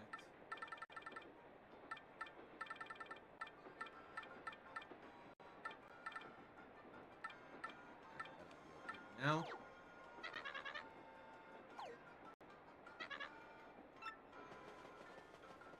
Yeah, see, look, it just did like a little, like a little curtain. I like that. Those transitions are. I mean, it's a small touch, but it goes a long way. Oh, here we go. There's something here. Something nearby. Ooh. I forgot about this guy. Little penguin Hmm. detective. Oh, not in this room.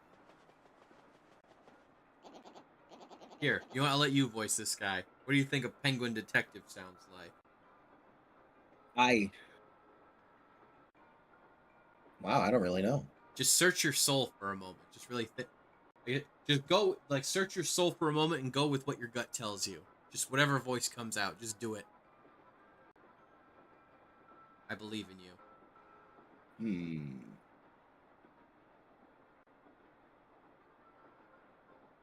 For whatever reason, I feel like he's British. Fair enough. Leaning in a Sherlock Holmes direction.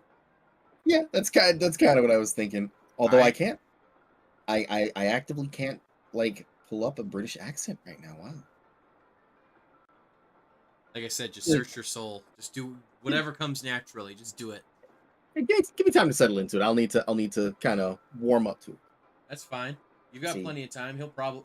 I mean, considering I'm that on shit's my about to way go back down, he's home. probably going to be a Thanks. relatively major character. Probably. Yeah. I am on my way back home. I've stayed so long, I've forgotten what it looks like. How Yeah. long have you been gone? Penguin Sherlock Holmes would live in a place called Poshley Heights. His name is Pennington. Pennington, oh boy. Yeah, no, you were right about the British thing. That's Pennington, a train passenger. He says he's a detective, but I don't know. I mean, why do Bella, that's detective types always show up when something goes wrong, huh? because they're hired to invest. Why am I answering? There's several detective novels here.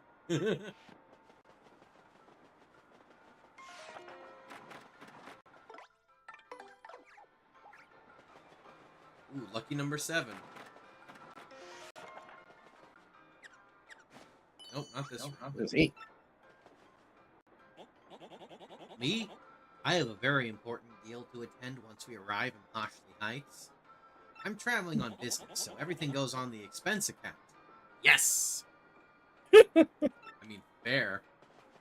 Hey, Work should compensate you for traveling. Yeah, might as well enjoy it. And considering he's on the train at the same time as a really like famous chef, this is a good deal for him. Oh, hey, look! It's the bronze, silver, and gold bob-ombs. No, not this one. The Bomb family. Oh, you are the champion of the Glitz Pit, are you not? Yes, the great Gonzales. Bound for Poshley Heights. Well, it certainly is a fitting place for a celebrity like you. We are en route to Poshley Heights to buy a birthday present for little Bob here.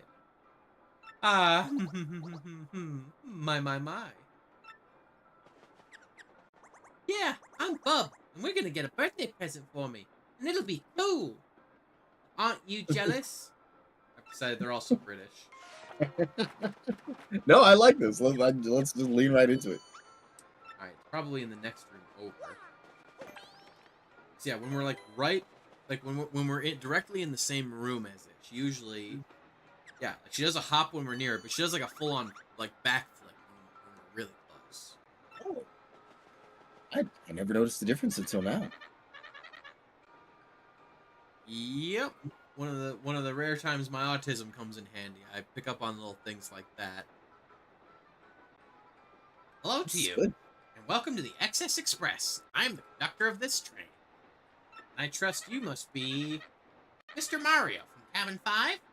Make yourself at home, sir. Just to let you know, beyond here is the baggage car. I'm sorry, but I can't let passengers... Oh, yep, nope, there's definitely treasures in there. Yep.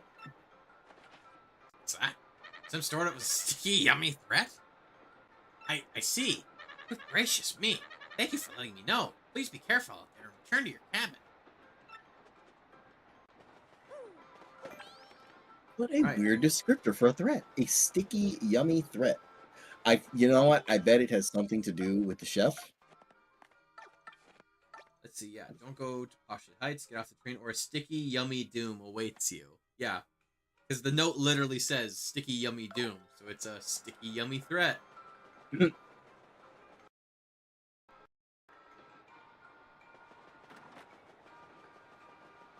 Ooh, something's going on. Yeah, why is everybody gathered here? One of the golden pots is missing. Uh-oh. I thought I was gonna have a nice lunch on my expense account. Rats. This is truly unfortunate. Almost tragic, really. I'm dying for a taco, guy. Couldn't you just whip us up some grub real quick? What, they took the whole pot? Really? The whole deal? This isn't in my contract. Oh no! And Zip Toad is here and everything! No! My life is totally ruined! No! My heart cries out in the salty pain of misery. That was my master beast. I mean, my masterpiece. And now it is gone, and I am left with tears of horror in my eyes.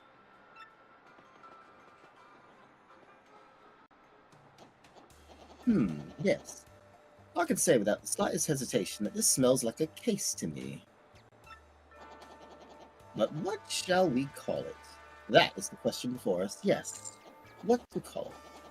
Yes, the case of the pot of supper stew that vanished suddenly and mysteriously. Indeed, that will do nicely.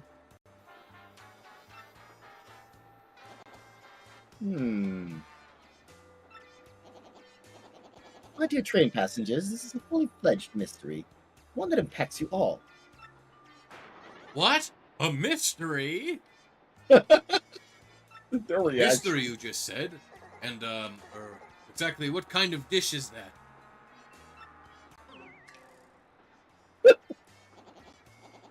I am known as Pennington. You likely would not guess it, but I am a detective.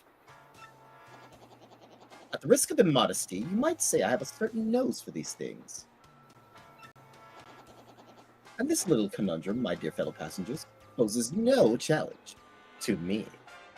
Ooh. The central clue of this case, and also the most vital one as it happens, is that our perpetrator took the whole pot, stew and all. And so, my esteemed friends, I can only conclude that the one responsible is you, gluttonous woman. What? Me? Are you totally cuckoo? I guess cuckoo. Yeah. Cuckoo? Is that really how that's actually spelled? I suppose, yeah, like a cuckoo bird. Yeah, that's the actual proper spelling. Huh? I guess I've seen it spelled so seldomly. I have like no idea what you're talking about. Pardon me, sorry. Please accept my apologies, my dear woman.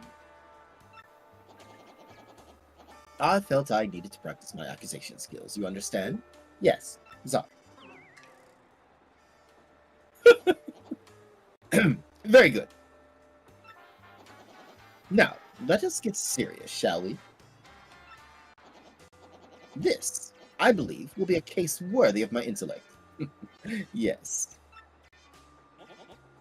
Let me get this straight. So what we know so far is that we don't know who the culprit is. And, I guess that's about it, right? This scene is for total squares. Forget you guys. I'm going back to my cabin.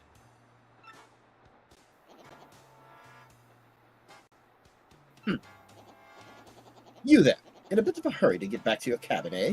You, sir, are highly suspicious. I have just broken the case. The true culprit, I believe, is Zip Toad, the actor. Zip Toad? The Zip Toad? No way, Mr. Detective Person. You're just making stuff up. You Tweety geezer. Because of the hat. Tweety, geezer. Geezer? I can't say I deserve such a verbal thrashing, but, well, then, who did do it, Huh. This puzzle deepens with every confounding step. clue. There are traces of something on the floor. A clue in the form of stew. Oh, that's Who Bobbery knew? now. No. I forgot Bobbery's voice. You gave him like a salty sea dog kind of voice. Oh, right. Wait just 1 minute now. I do believe this is spilled stew on the flooring. We can just follow the stew trail to our culinary perpetrator, Ale Boy. Why, it could even be the coward who wrote that note, the sticky yummy one. What makes me say that? I have a sea lion's nose for scoundrels, old boy. I want to say that is, yeah, more or less the voice you used, if I'm remembering correctly.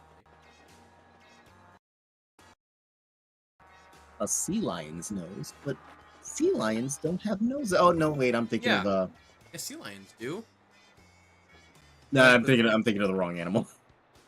What are you thinking, like a manatee or something? No, I was thinking of something like tinier. What is that animal called? Like I know what it. I can picture it in my head, but I can't think of the right Seal? name. No, not a seal. It's more like a. It's small, like plankton sized.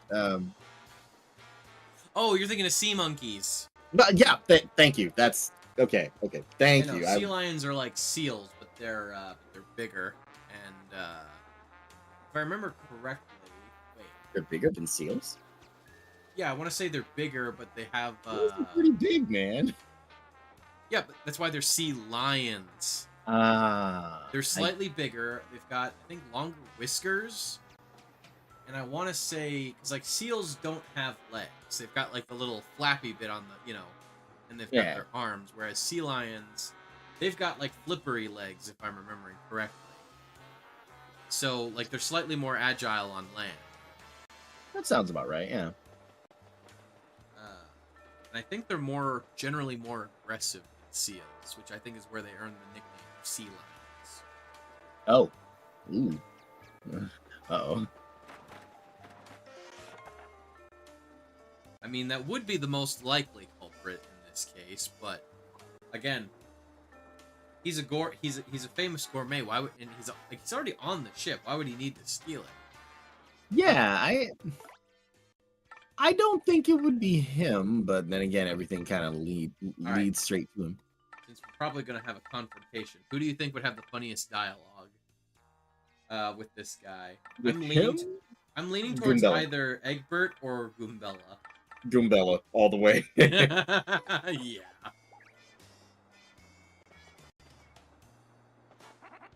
Whoa, whoa, whoa, whoa. What do you want? Burr. Sorry about that. Now, what were you just saying? Hot from the kitchen. Oh, I get it. Fool gets stolen and you blame me right away with no evidence. Not nice. What? Drops the stew on the floor outside. No, I wouldn't know anything about that. No, people spill stuff. And there's nothing in the drawer, so need to look, you won't find a thing.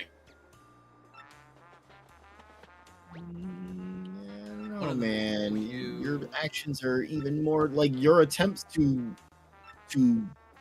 remove suspicion from yourself only invite more.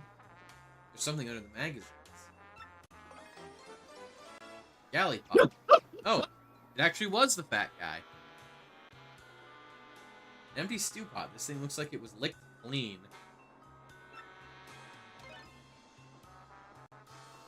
I'm sorry. I ate it all. It was me.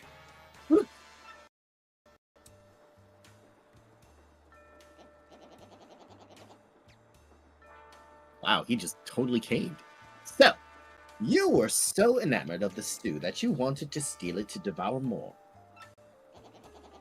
And you stole the entire pot when the chef was chopping shallots. Answer. Yes. Yes, that's right. I'm so sorry, but it was a brief moment of weakness. It won't happen again. Justice has been served. Very satisfying. May this terrible crime never recur. And you, my dear sir. Yes, you with the unkempt facial hair. my keen sleuthing instincts identified you as the correct person to collar the ruffian. Now, about that note in your cabin. Yes, I know of it. As the lone detective on this train, the conductor confided in me. But we cannot speak here. Find me in cabin 6, so that we may discuss this in private. I need to go, like, more pretentious with his voice. Yeah, channel. It's- oh. Yeah, you got to really channel your inner Benedict Cumberbatch. Oh, and please return the pot to the chef, if you could.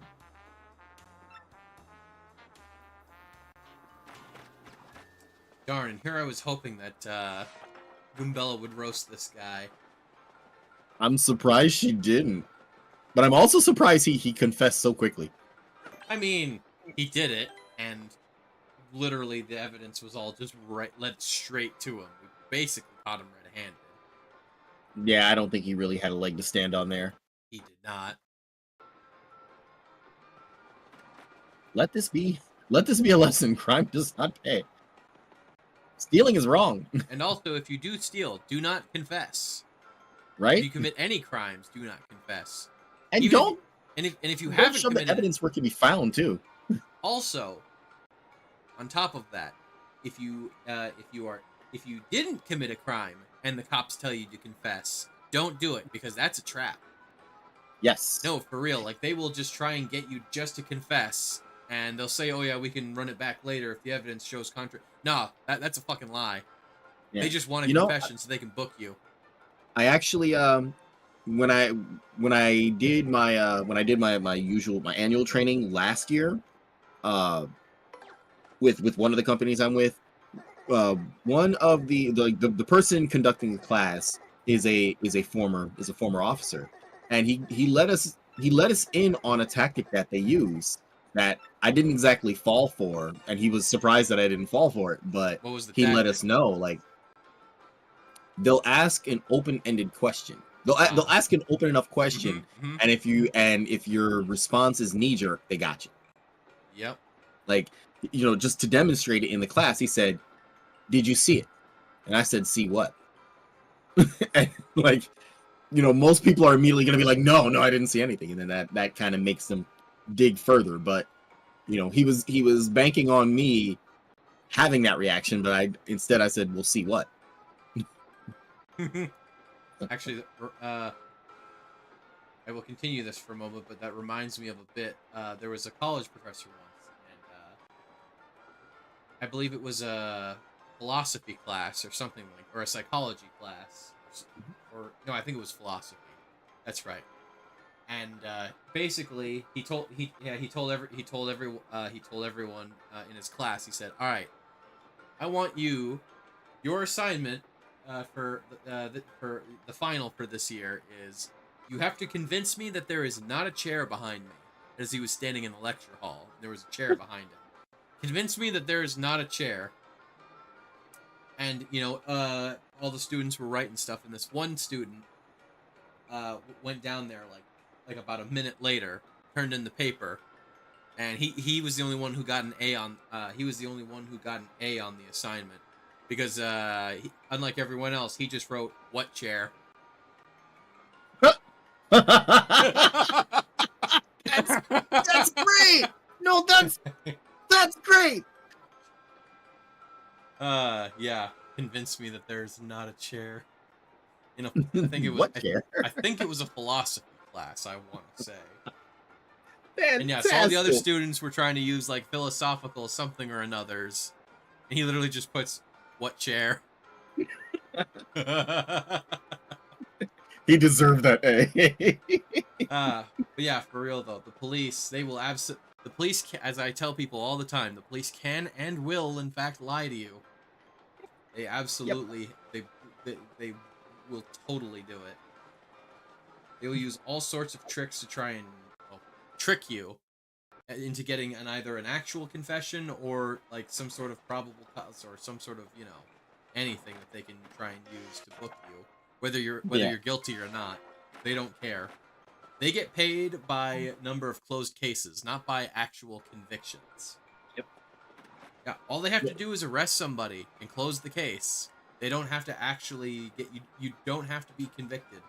They just need to book somebody, and they get paid for it. To a lesser degree, and I don't mean to sound like I'm playing devil's advocate here, but to a lesser degree, there's a certain amount of that I have to employ, in my line of work. Like I don't have to know what somebody's doing if they're in a place that they don't need to be in. I don't have to know. All I have to tell them is they're not allowed to be there. But before I get there, I'll ask them if I can help them, and then they just watching people just kind of, spin themselves around trying to come up with something to tell me when to me it's like, okay, whatever story you tell me, you're not supposed to be there, so I really don't care what you say. Yeah, well, It's I one mean- of the few moments that I actually get to enjoy my work, though. fair. But also, the argument could also be made is you're not an actual officer of the law. You're just there to, escort people off the premises who are not meant to be there. Yes, thank you. Please say it louder for all the people who get so mad at me. It's like, dude, I literally have no powers of arrest whatsoever. Yeah. Like, worst thing I can do, if you give me a hard time, if I say you have to go and you're like, no, screw you, then all I really can do is call the cops. That's it. Yeah.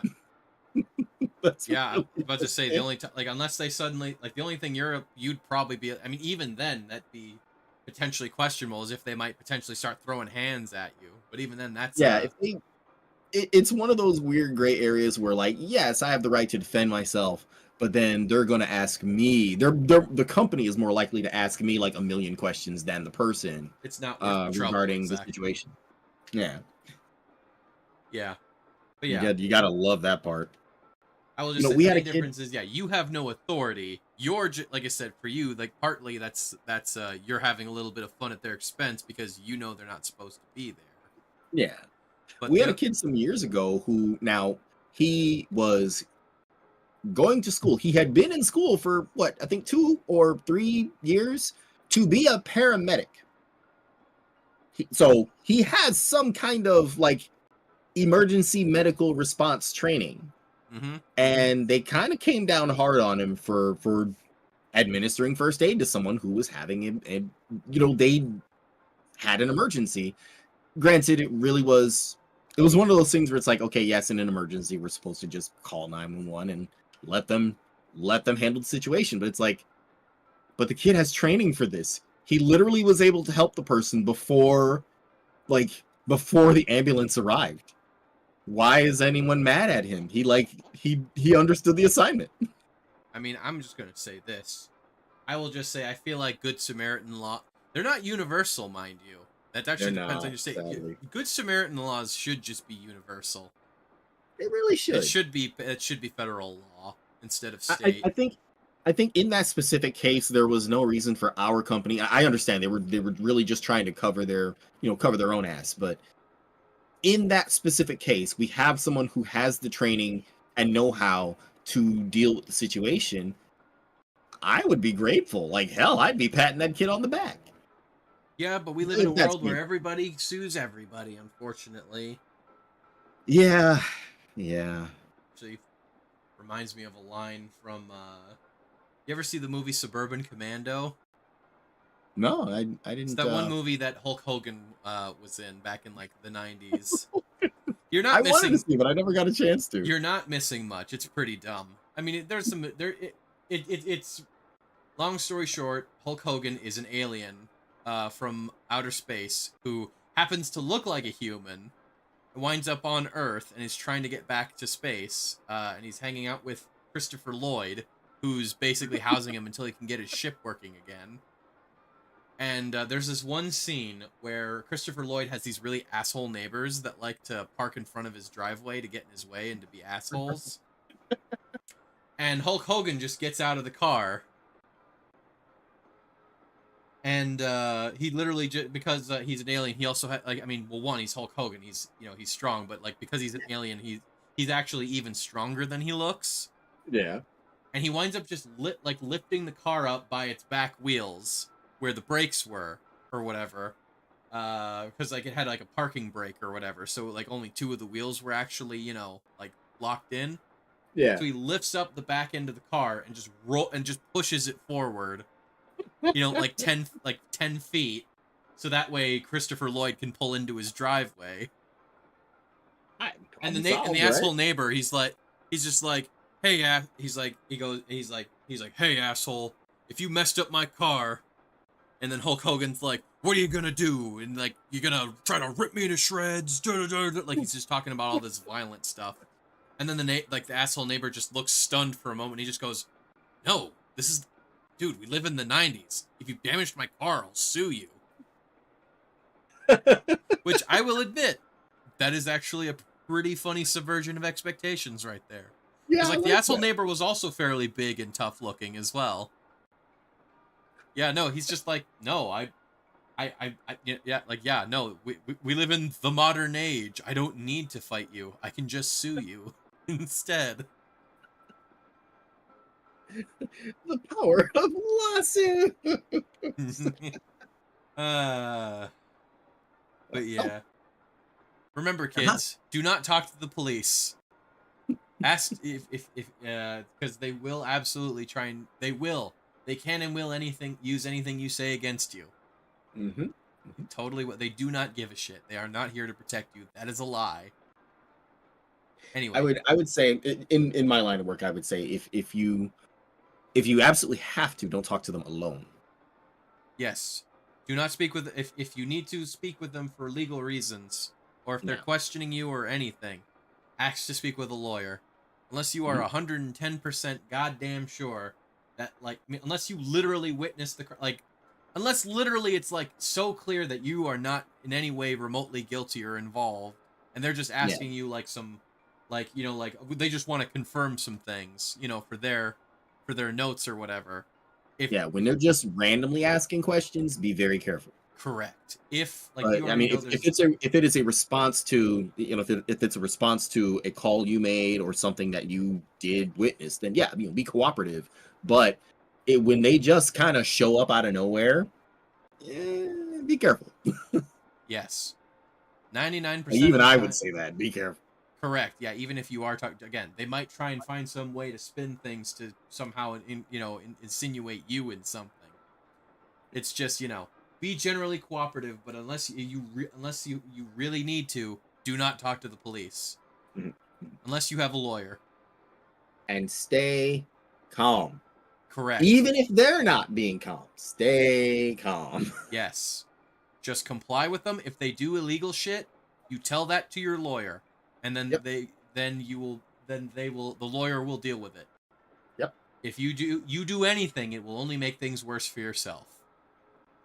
It's very unfortunate. You just do nothing, and then let the lawyers hopefully take care of it, and hopefully, if they, I don't know, if they beat you up or something for no reason, and there's like evidence, they'll try and get you like a settlement or a payment, or some sort of compensation, hopefully, if you're fortunate, if they do, But, anywho.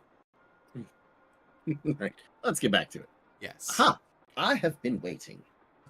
He's been waiting for us to wrap this up the whole time.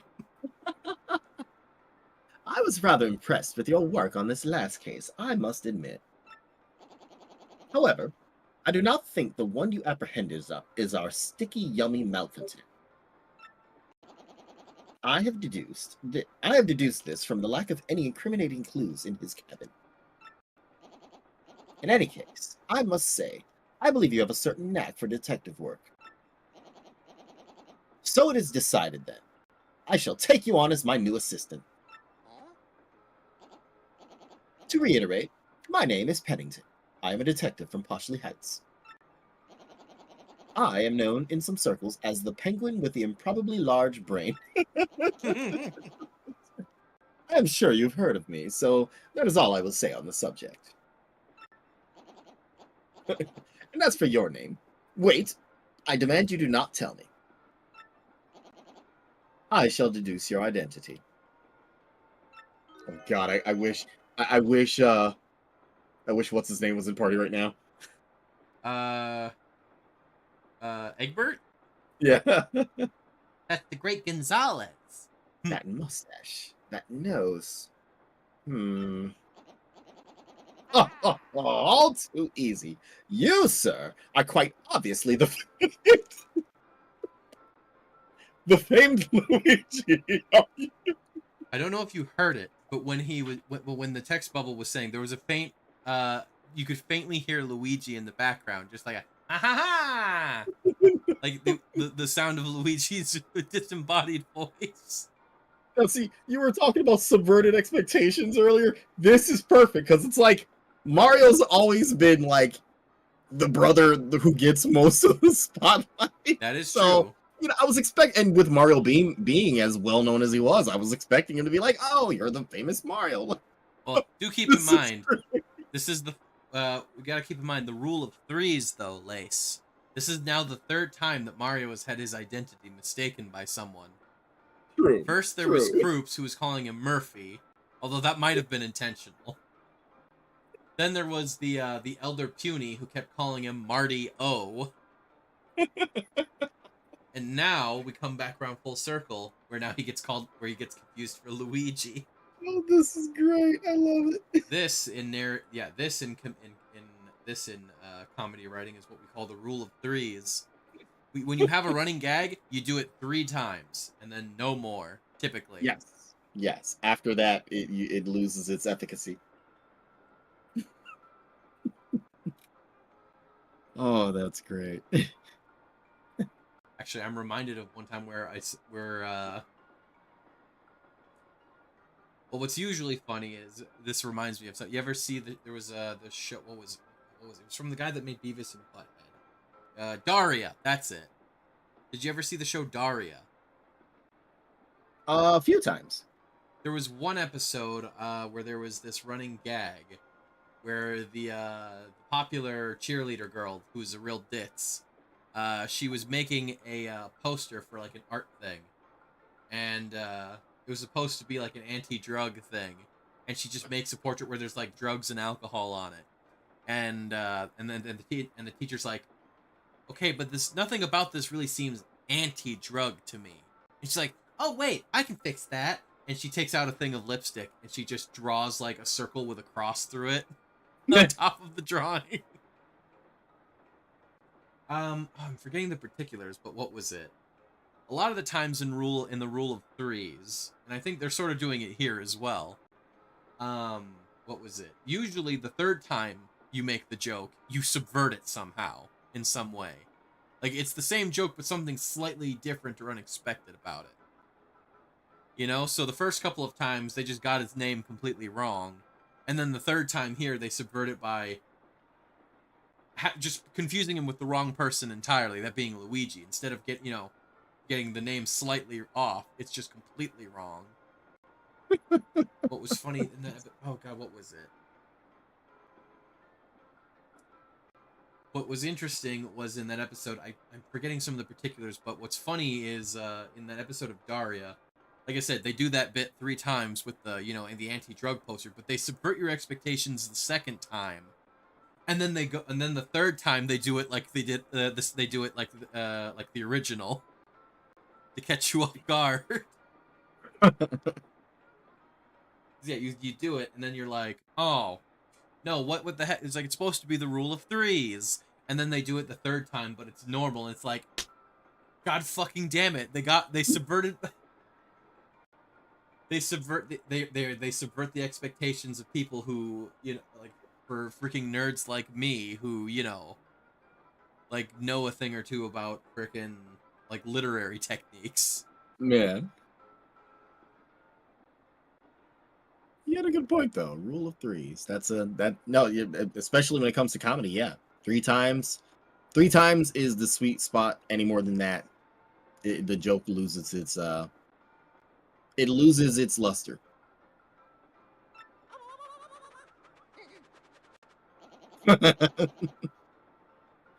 No need to introduce yourself. I know all about the famous Luigi. Now, about this threat. Our man has declared his intent to yummify the train. A sticky, tasty explosion. That family of bob-ombs. They are definitely suspect. Really? Now, Luigi, we dying here. We will reduce this case to rudimentary facts and deduce the truth. What's funny is he's probably right in some capacity. Oh, it's nighttime. What's funny is he's probably right in some capacity. That's my guess. Is he's probably right in some sort of capacity about this, but not in the way that he's saying it. You know?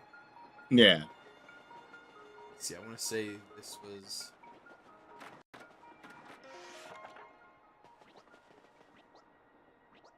Oh dear, looks like mom and dad are having a little squabble.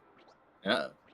Actually, here, hang on. Why don't we... It's been a little over 2 hours now. Why don't we take a little break here real quick.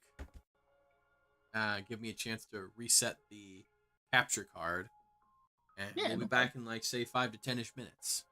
Sounds good. I'm waiting on a food order to arrive, and it's going the opposite way from me? Why is it going the opposite way from me? What'd you order? Just Wendy's. Wendy's nuts drag across your face. Got him! What? They're dropping off an order to someone else nearby first. Ah, fair enough. But did you hear what I said? What'd you say?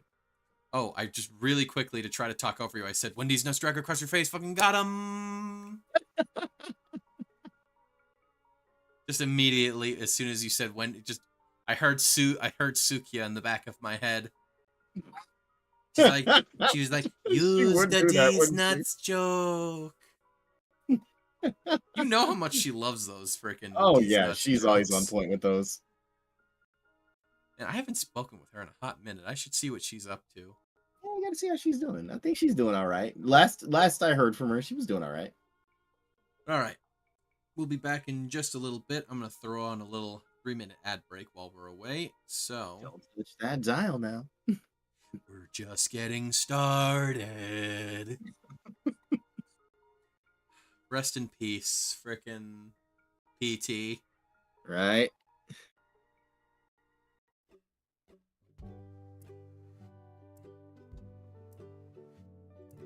I can't understand the world you see. You told me, found in a storybook land.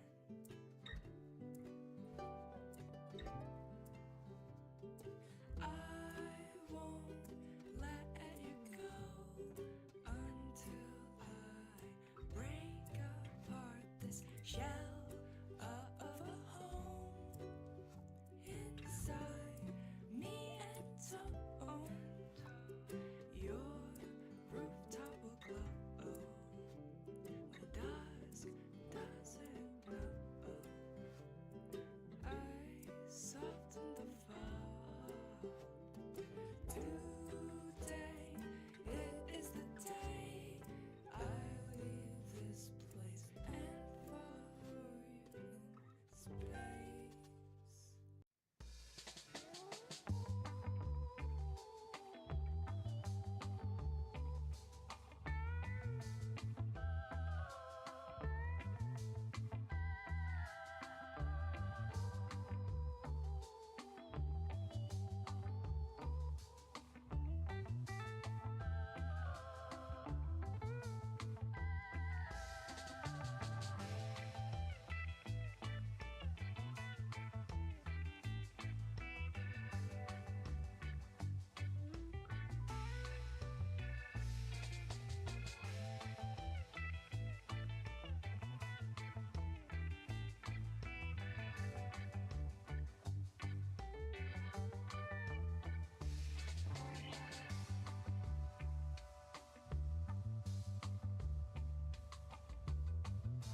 You've been cooped up inside this tiny little apartment, perking up at all the passing cars. Never warmed up to me or anybody. Jenny said she found you by the side of the road. When she was out of town, took care of you like my own. But now I'm moving out, and I gotta go. But I'm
They are so unbelievably bad.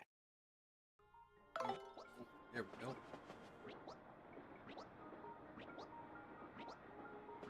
Good. It's putting in a decent volume, right? I think it's not quite as loud as before. No, I can hear it loud and clear. About the same. Fair enough. I just have a hard time with the volume controls. They're a little bit unresponsive.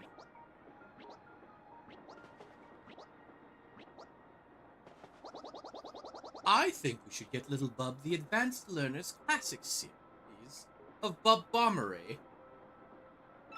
2 words. Cheap and old. Think more luxuriously. Perhaps a car or a house. Bob is too small for such things, Gold Bob. Stop thinking of your own social status. He needs something that will further his education, not spoil him. Honestly. Honestly, I think being a homeowner at an early age would be really good for him. This is literally a kid, though. True. I don't want any of that stuff they're talking about. Hey, mister, are you a detective now that you quit being a champion? Well, so, think you can detect what I really want for my birthday? Sure, I'm a pro. Really? Who? Okay, if you bring me what I really want, then I'll give you something in return. Here's your hint. It has AU at the front. Now you've got it, don't ya? Augmented reality glasses. Oh, here we go. This is what it was. An authentic copy of Luigi's novel.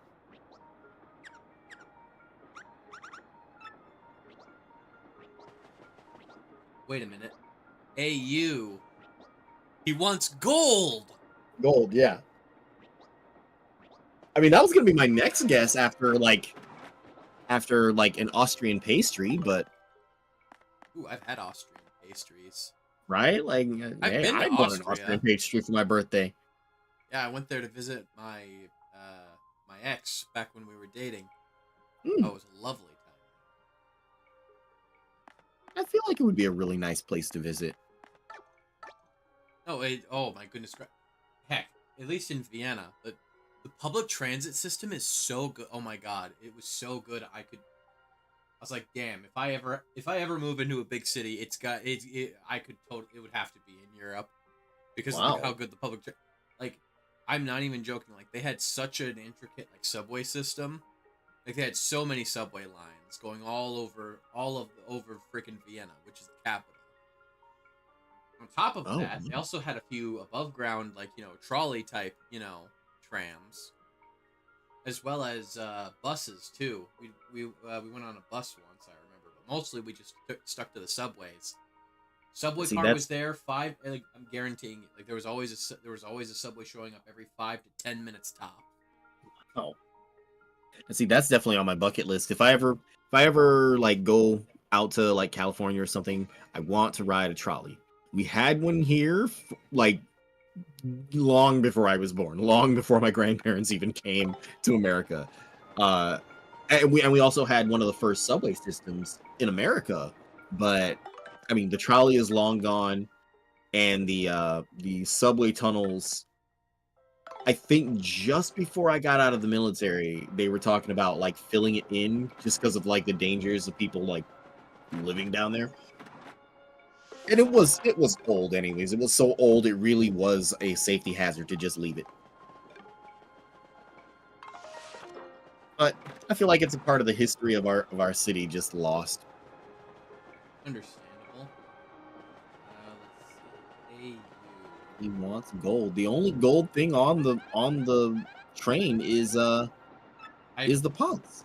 I was kidding when I said that was a joke, Lace. Huh.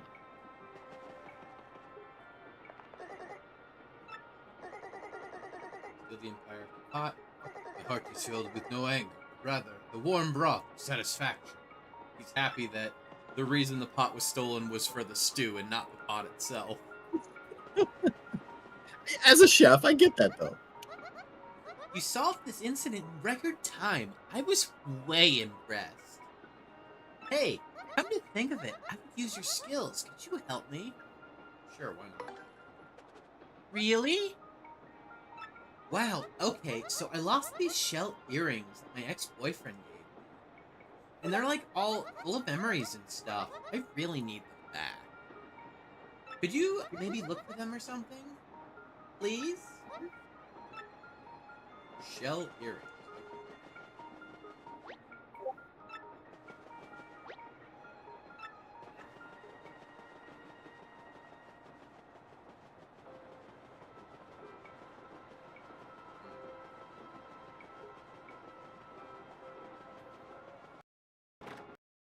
Shell earrings. Where would we have seen that?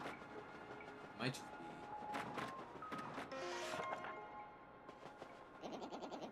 Oh boy, here we go. Young Master Bub wants most. Well, let us deduce, shall we? Why? It is rudimentary. He wants a Game Boy Advance, Luigi. Wow, that's shameless plug. I mean, yeah, Nintendo loves referencing their own stuff in their games. I heck, get in that, frickin- though. I mean, in- they can get away with it. Okay, freaking. Well, oh wait, no, you wouldn't know this. I was about to say, in every single Pokemon game that has ever come out, whenever, like, because you always start off in your room, as typically you start off in your room, Yeah. or at least in your hometown, and you can go to your room. And inside your room is always whatever the current generation of Nintendo console is. Back in the original Game Boy, there was the you had a frickin' Super Nintendo. In the frickin', in frickin' later generations, you had a frickin' GameCube. Yeah. Then you had a Wii. Now you've got the Nintendo Switch. I get that. Companies do that all the time. Like the mechs in the Virtual On series, like it started on the Saturn. The main thruster on their backs was a Sega Saturn, and then when the sequel was on the Dreamcast, the main thruster on their backs was a Dreamcast. Mm-hmm. And what was even cool too is when you were actually like boosting, it would open up and you'd see like the disc spinning inside. I won't lie. And it's on brand too, because like the Dreamcast sounded like a jet engine.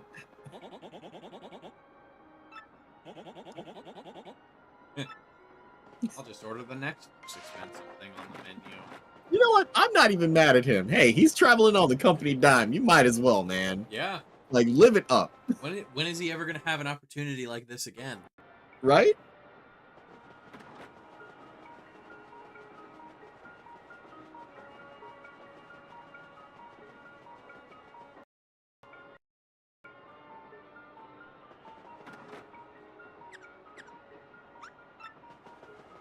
Nothing here.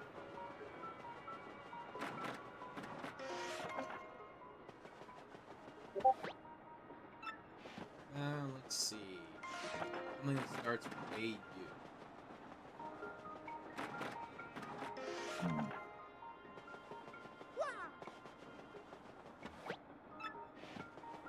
In Aurelia? An auxiliary cable? Yeah, that. I didn't even think about that.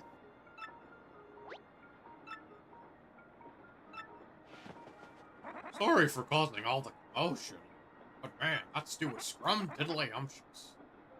I can't wait for dinner. Had a whole stew to yourself. What do you mean you can't wait for dinner? Listen, now, this is not me body shaming. However, look at the size of that man. You think that man... You look me dead in the eye and tell me that you don't think that guy could potentially eat more than just an entire stew. If, if he waited a little bit. Good point. Good point. And this is not body shaming. I'm just saying, that man clearly has an appetite. Hell, You don't get to you're be that size unless you can eat a lot of food. And that's not Yes, enough. If this is anything, it's true. impressive. It's impressive, if nothing else. I used to work with a young lady who, I guess she just had like a really fast metabolism because she easily could eat twice that I could, Oh, man. and just didn't gain any weight. Oh, listen. I kid you not. One of my... So, my best friend growing up, he was the son of my mom's best friend since middle school. Oh. And he was roughly like half a year younger than me. So we were in the same grade, and our moms were best friends growing up, and we lived near each other, and we briefly went to the same school. He's the one who I played this game originally. It was his GameCube. I didn't have one as a kid. But I kid you not, he was so, like, as a kid, he was, I mean, to this day, he's still pretty damn thin. But, like, the dude was so skinny. Like, he could, like, if he sucked in his gut, if he just sucked in his gut, you could easily see and count all of his ribs. Wow. No, and, like, the dude wasn't underfed. Like, I saw him, he could easily eat, like, 2 Big Macs and fries, and he'd, man never gained a pound. I remember we used to make a joke that I had this joke that, like, the reason why he's so thin was there was actually a wormhole in his stomach that led to a parallel dimension where there was a really fat version of him. Oh wow. Yeah. That kind of reminds me of when I worked at GNC when I was in Mississippi. Most of the guys there were pretty fit. Special note for my manager, who used to be insanely overweight, and his doctor told him, if you don't fix this, you're not going to live to see your kids graduate high school. And that was enough to scare him into getting into shape. To see him now and to see him then doesn't even look like the same person. But putting him aside, we had a younger guy, the youngest guy there, Dawson. He had that, like, farm boy build. I think he actually did come from a farm. Like, his parents actually owned farmland.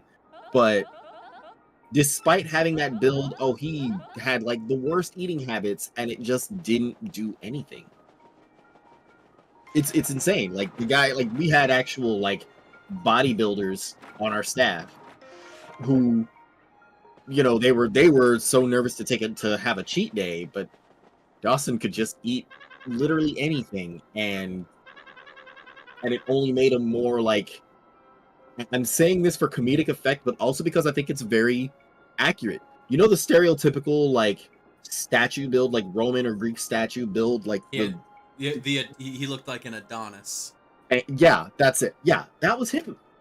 Eats tons of junk food, and he gets the Adonis build, and I'm like, this isn't fair. Some people just get really good genes. Also, autograph. That's what it was. He wanted an autograph. Oh, autograph. I never would have thought of that. Fee is out of your budget. Perhaps that young bub child just wants something from someone he admires. Whatever it is, we must find it soon. A yummy sticky danger is out there.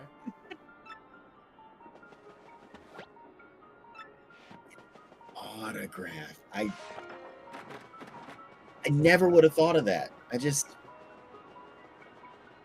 I'm kind of mad at myself for not thinking of that. It should have been obvious. But he said that it's not in our budget. What? He said that we don't have enough money to buy one of his autographs. Running this train during the sunset is the high point of every day for me. So let's all hear it for the Excess Express. Huzzah, huzzah. So we need to get an autograph for the kid. The waitress is looking for her earrings.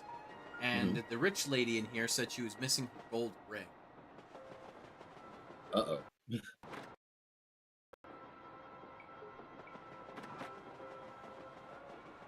And I'm pretty sure these are connected somehow. They have to be. Could be.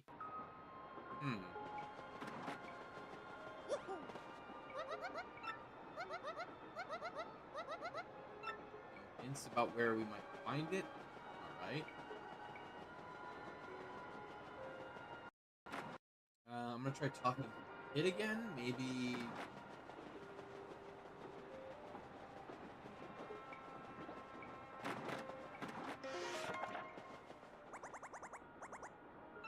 Yes, another hint. Okay, here's your second hint. To a graph. Now you've got it, don't you? Son of a bitch. Okay. Well, that does confirm it, but it doesn't lead us.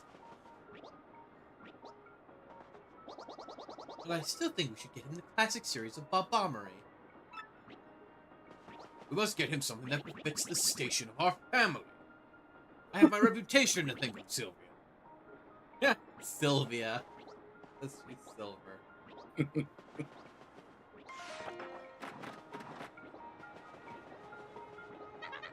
can hear everything that family's fighting about loud and clear from out here. One thing I heard was cute. That boy dreams of being a train engineer someday. Wait a minute. No, he wants the autograph of the train engineer. Oh. What an interesting dream for a rich little kid like that. Of course. Interesting. Oh, what a clever little subversion. Yeah, that was good. I wouldn't have expected that. Of course. 'Cause he wants an autograph. But he didn't specify who. You would think it was the famous guy. But then, of course, then we hear him say that the kid likes trains.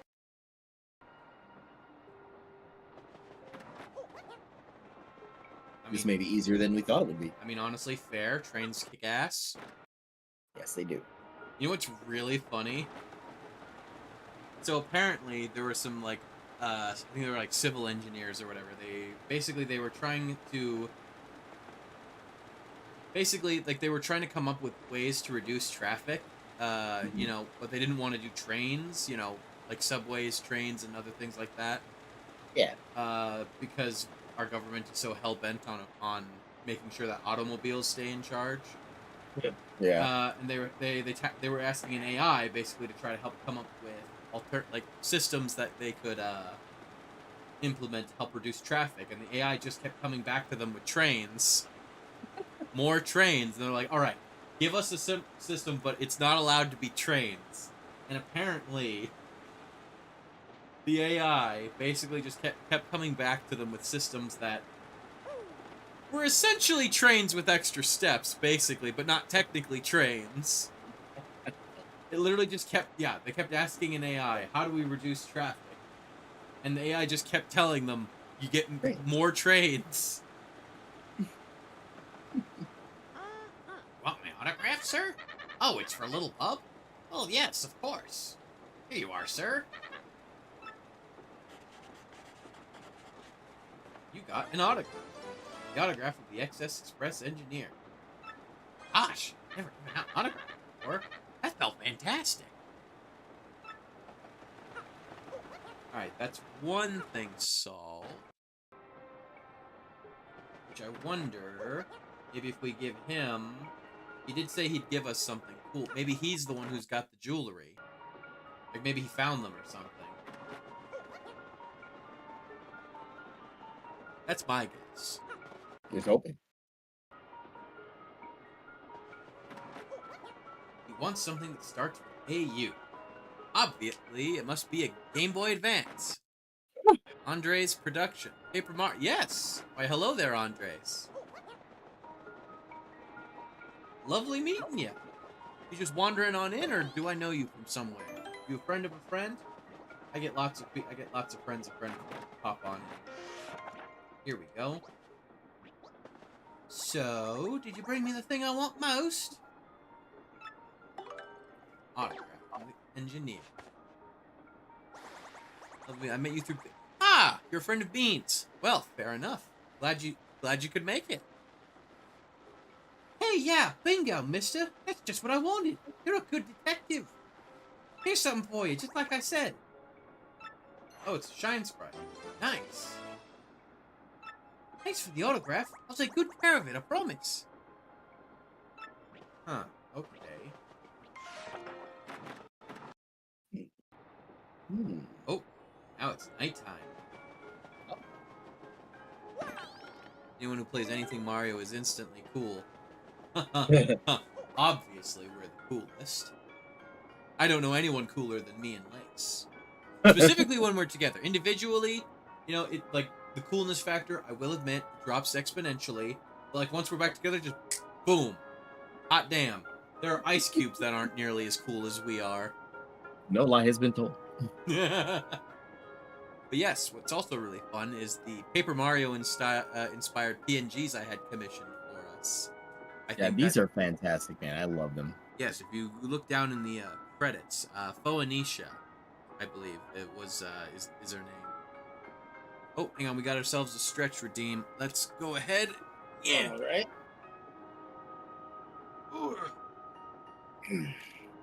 I needed that actually. Wow. All right. Let's see what they still are doing. Yes, they are. All right. Maybe now we'll be able to find. I'm gonna try to get all my paperwork done today, so I can enjoy myself tomorrow. So, just stay out of my way for a while. Let's see.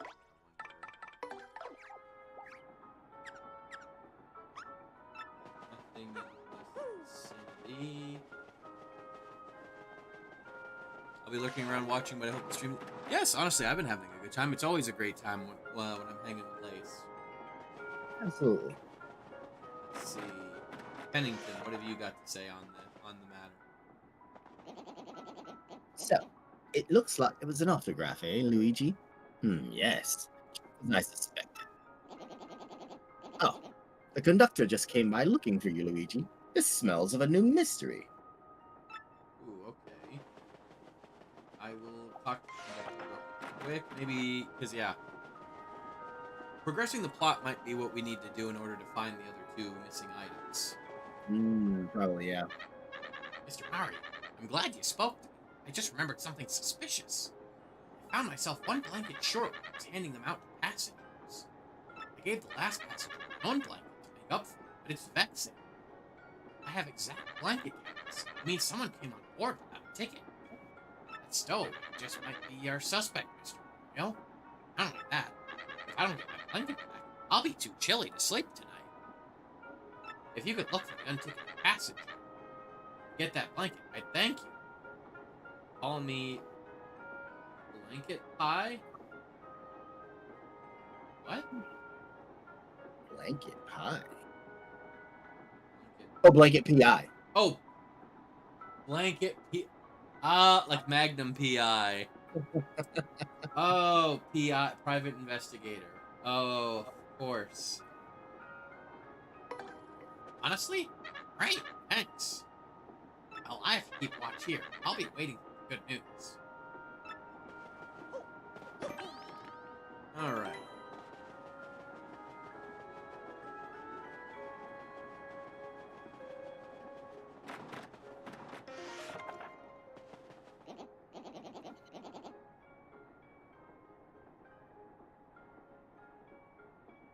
Lace, that's you, buddy. Oh, Lace, did your food show up? Nope, not yet. Oh, Sorry, I was checking on it though. There's still no motion. Ah, what's this? It's an unticketed passenger, just as I suspected. The conductor was one blanket short, eh? Then we are hunting a lone intruder. That would definitely rule out the family in cabin 8. Rudimentary, my boy. And that is the only hint I will give you today, my sleuth apprentice. You must strike out on your own with that little nugget of investigative wisdom. Of course, I have other hints to share, if I so choose. No, truly. For example, the unticketed passenger is without a doubt our yummy, sticky suspect.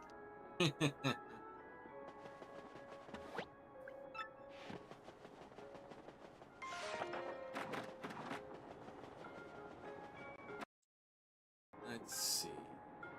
I feel like that's him just pawning off the work on us, Well, yeah. as is usually the case. Hors d'oeuvres.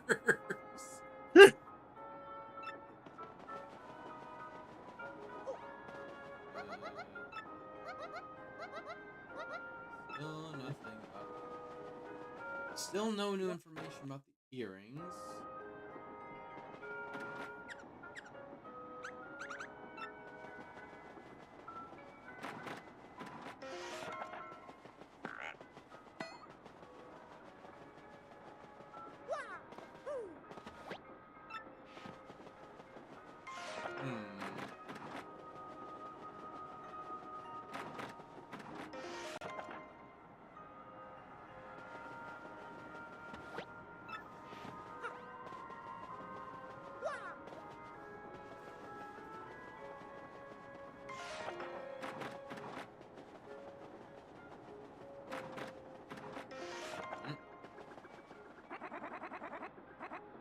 I heard some noises in the cabin next door a little while ago.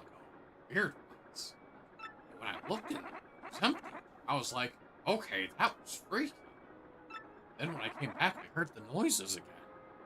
It really spooked me. Would you mind checking that cabin for me? So, there's someone that disappears whenever you go in, eh? Well, lucky for me, I can disappear too. Oh shit, Whoa. it's a ghost.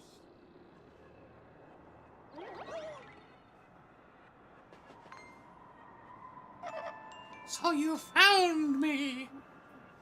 Well, as you see, I'm a ghost. I'm cursed to haunt this place. A blanket? Well, yes, the conductor did leave one here. He didn't realize that I'm a ghost.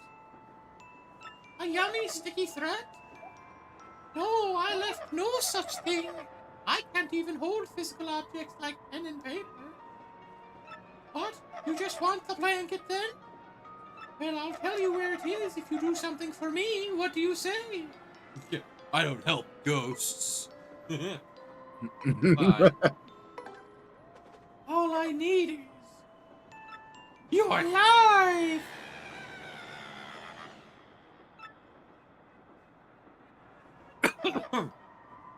No, just kidding. Actually, I passed away in this cabin many years ago. But I think my luggage is still in the baggage car here. Inside my bag is a diary I kept since my earliest childhood days. And my fear that someone would find and read it has kept me tied to this world. I can't leave this room, so can you please find it and bring it here? To do that, I'll show you where the blanket is. And don't you even dare read my diary. Because if you do, a horrible fate awaits you. That's what I think a toad ghost sounds. No, that works for me.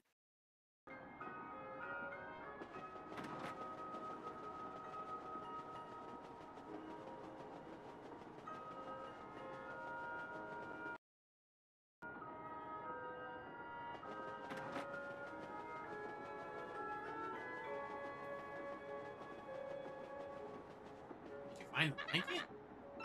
What? Ghost? Eek! And he won't give you the blanket unless you get his diary from the baggage car?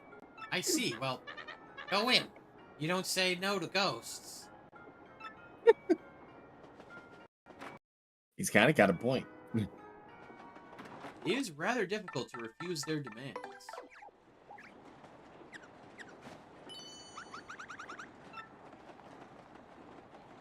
Sure.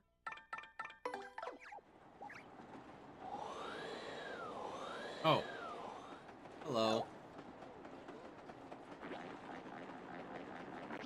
Oh.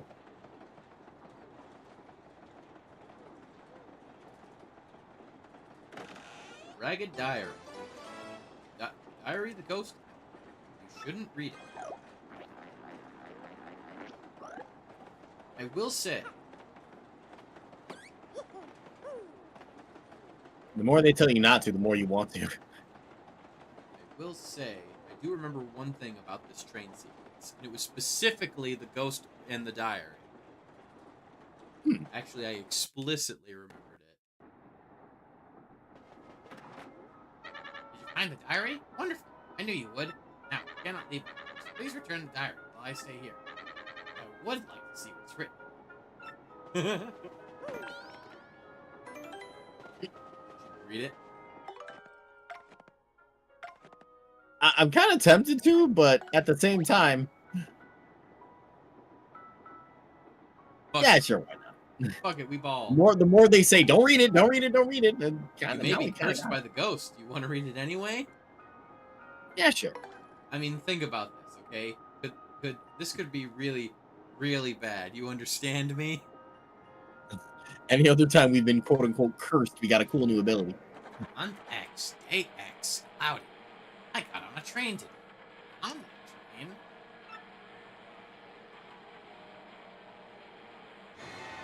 You Lord!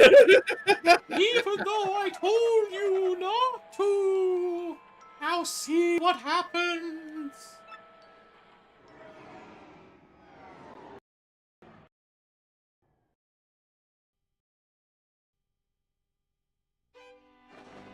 Yep, you die. Oh, wow.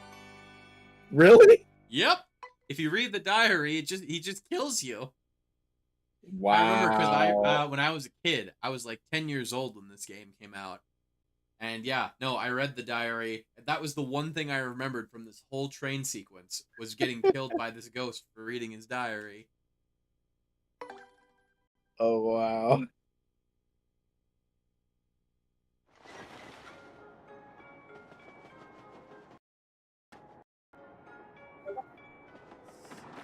Ooh.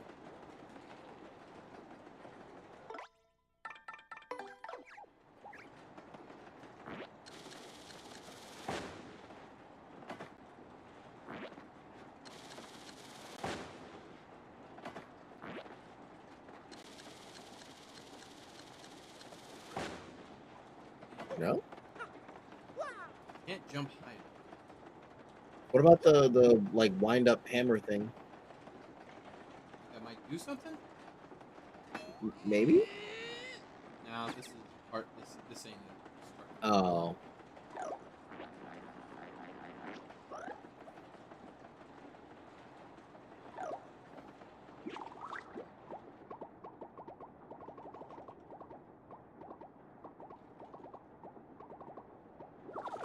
But yeah.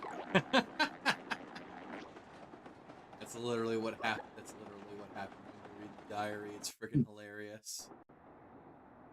He just kills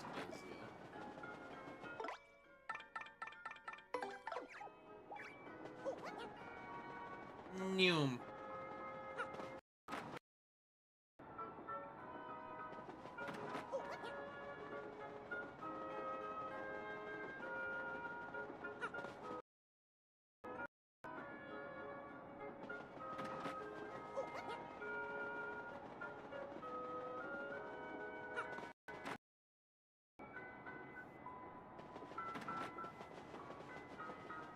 He was in room 4, right?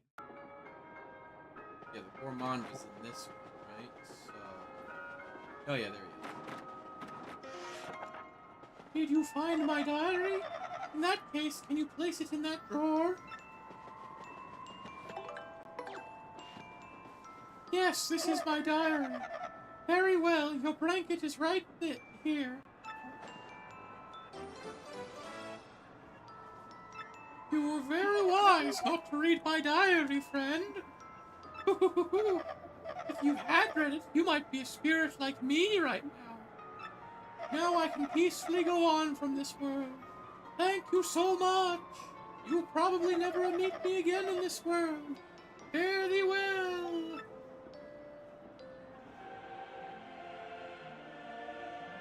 Literally just fucking ascends into heaven. What? Well, actually, maybe not. I've been here so long, I've gotten kind of used to it. The wood paneling's so great. Maybe I'll stay here just a little while longer. I can leave whenever, so that's all there is to it. It won't open for some reason. Huh. He jammed the drawer so no one could get in there.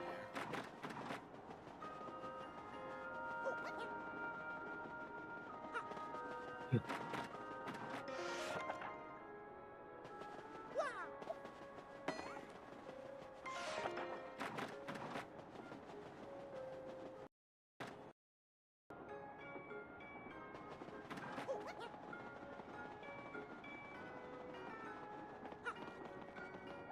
dozens of unusual spices sprouted onto a small rack.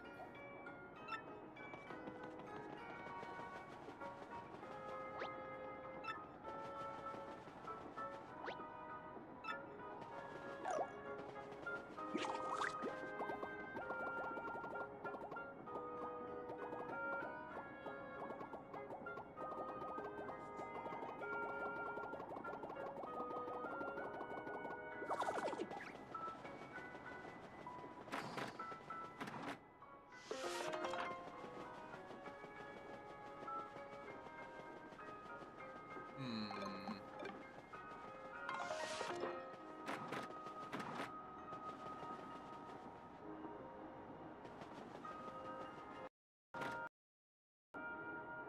Barrow.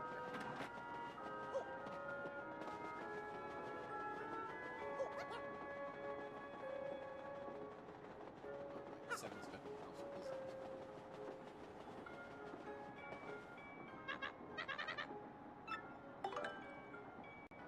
You know, I just realized something. Hold up.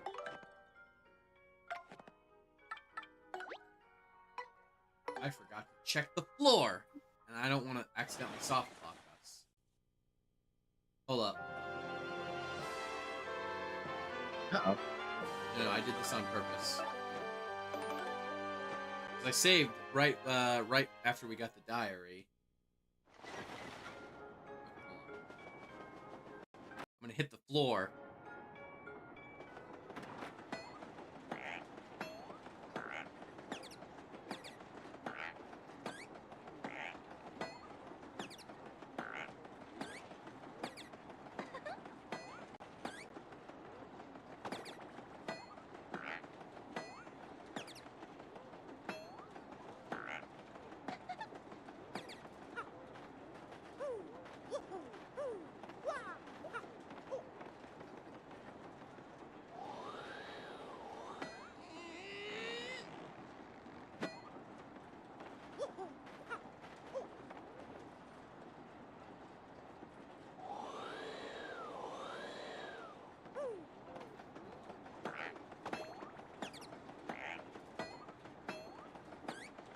Or is there another one of those floor panels here? I don't know, but my gut instinct is telling me that I don't know.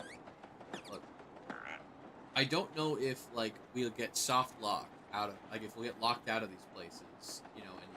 And because remember, this game came out in 2004. It's like in Super Mario RPG, there were tons of coins. Like there were these special collectible coins, these green coins that you were trying to get. And there were some that were just straight up missable. Like, if you did not get them in this exact instant, then nope, you ain't getting it. Sorry. Oh.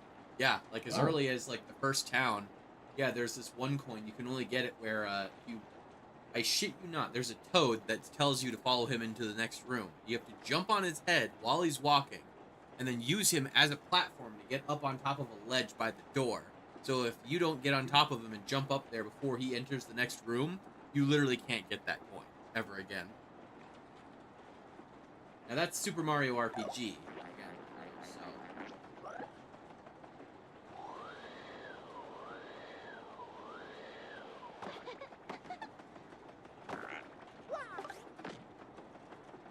Alright. I just had to be sure. I mean, I don't know. Maybe they'll let us back in here later. Because it looks like there's something over there on the left, but... I would hope so. I'm just playing it safe. All we have to do is just give him the diary again and then come back to the conductor. You know?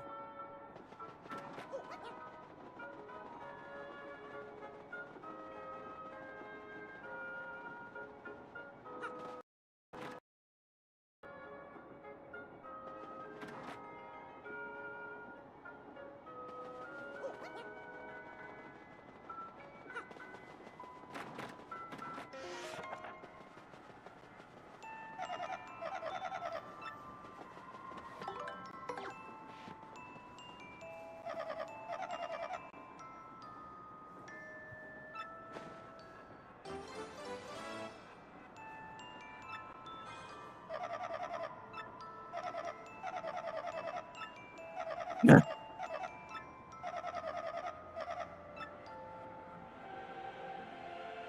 he actually going this time?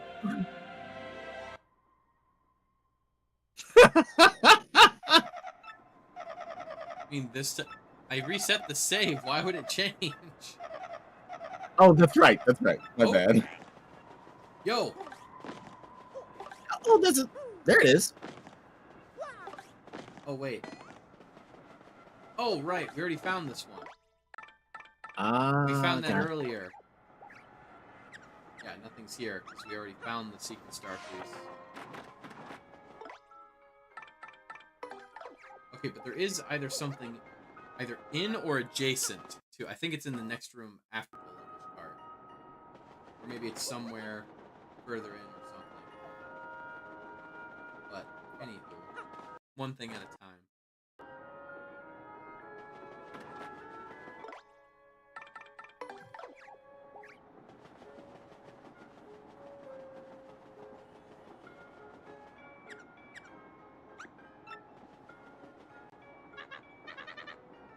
Go.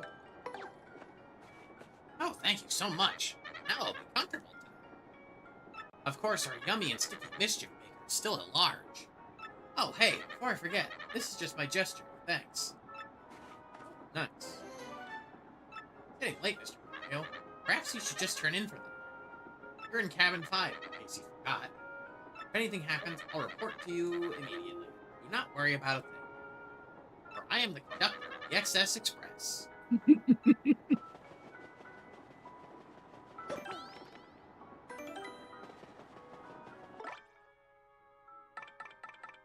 Here we go.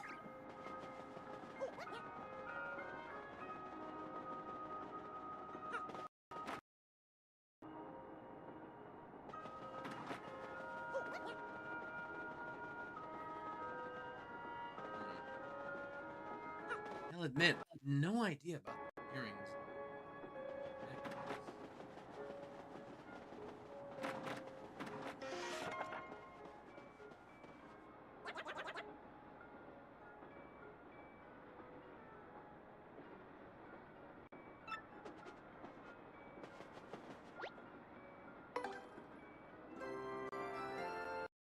Yeah, I mean, we searched most all the rooms. If we were gonna find it tonight, we probably would have. Day 2. Oh, Oh? What? What's up? oh no! I was when it said day 2. I remembered the chapter is called 3 Days of Excess. Yeah, because it's a 3-day trip to, yeah, it's a 3-day trip to get to where we're going. Oxford Heights. Yep.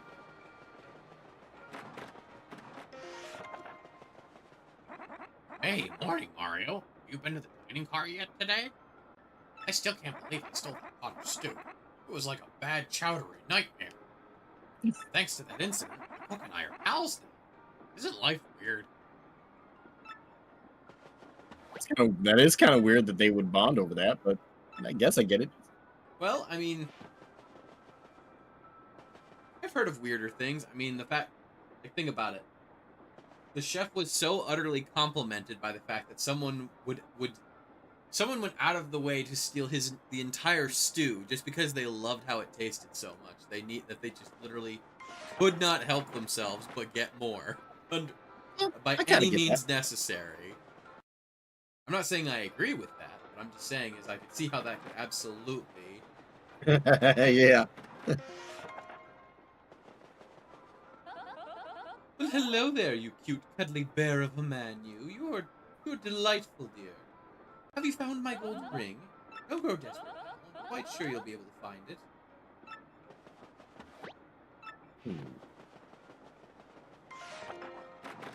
There's been no clues toward that so far. Or the earrings. Yeah.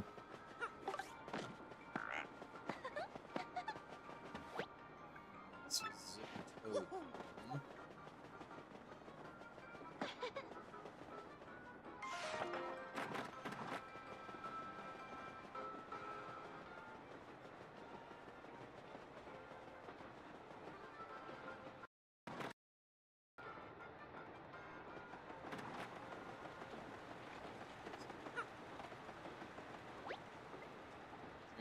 chemicals. Good morning to you, sir. Did you sleep well? We'll be making a stop at Riverside Station. You'll love it, I assure you.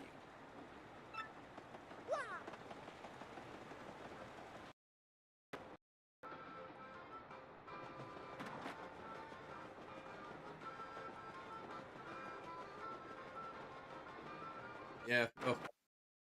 Won't lie, it's starting to get a little exhausting just trying to search every which way for all this Nah. damn jewelry. To be fair, one of them is incredibly sentimental, and the other one is, well, probably very expensive. Oh. Ooh, newest issue of RDM. Let's go. Rogueport today. Local mystic Myr Lovely was taken to the hospital today, followed quickly by hordes of concerned fans. Luckily, according to a spokesperson for the hospital, Myr Lovely suffered nothing more than a severe case of indigestion caused by a wild binge on 8 mushroom steaks. The divine diviners claimed that her aura was brimming with the power of steak, but this reporter can't help but wonder why she failed to predict the gastrointestinal adventure in the first place. Shop Reporter Go. This time, let's head to Keel Hall Galleria. We are proud to toast the entrepreneurial spirit shown by the managerial team who brought free commerce to this deserted island. I really wanted to do something that had never been done, gushed the unsinkable proprietor and former fight fan. Call me the invincible shopmaster from now on. I'm 100% serious. Print that. We wish him all the success that he can grab with 2 hands and wrestle to the mat. Wow. Cooking for rookies. Listen up, rookies, because here's another intermediate level recipe. Today's dish is a single serving peach tart. Take a peachy peach and add cake mix. Stir and bake. Try that at tea time, rookies. Okay. Peach and cake mix. Noted. Editor's note. Thanks for reading the best rag in the land. See you next issue.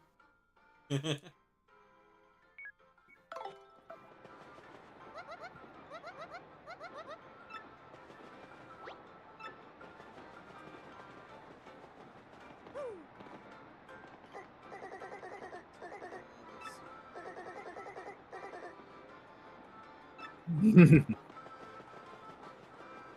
on.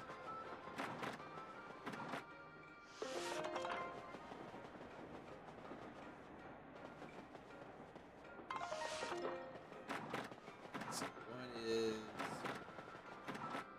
this? Buy lots of items to increase your shop points. Go for 300 and get the 3 gold bar.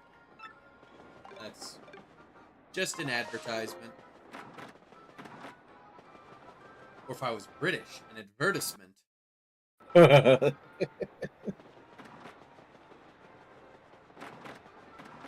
Here. What are they up to? Oh, not good, not good. If I don't find that thing, I'll be sacked for sure. Jeez, people are losing everything on this damn train. Right? Ah, my dear Luigi, your timing is impeccable. A new case has arisen. Oh my god, we've got the detective music. Now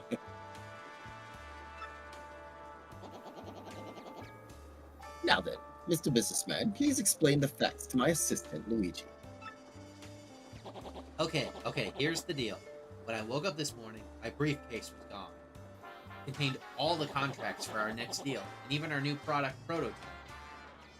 If I don't recover it, I'll lose my job, at the least.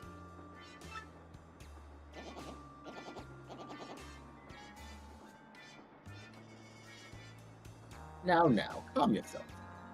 The next part is vital, so tell Luigi very slowly. Of course. Our company's new product is Nitro Honey Syrup. Used properly, it's an amazing product that can even raise the dead. But if mixed with calcium from a seashell and a bit of gold. Oh, so seashell, the gold ring. Well then, the results are explosive. The resulting goo blast will mobilize everyone here in a sticky yet yummy shelllet. least I think I said that right. Shellac? Shellac. Shellac. Yep. I'll admit I'm not super familiar with that one. I mean, I could probably guess. If it's fallen into the wrong hands, well, I could lose more than my job.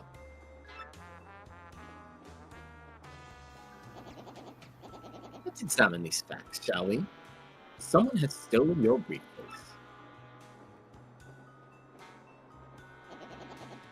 Though you definitely had it yesterday. And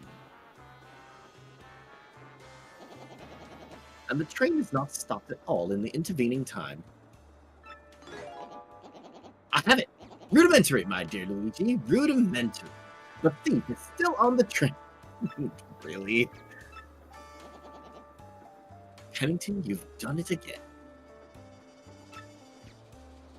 State of the audience, yeah. Luigi, have you spoken to the waitress and the lady in cabin 2? They have both lost something on this train. The waitress lost shell earrings. And the lady, Tools, lost a gold ring. Luigi, if the same person who stole those objects also has the Nitro Honey sword, they could make this goo blast. They could carry out the threat in the note. So, it is simple, Luigi. You must find that thief. We must apprehend the suspect before this dastardly plan is put into effect. Alright, so yeah, we definitely cannot find these objects. These are not side quests. These are the main quest. Yeah, this is like the main deal. Hello? No, I saw no one suspicious tonight. You'll be stopping at Riverside Station today, around dusk, I believe.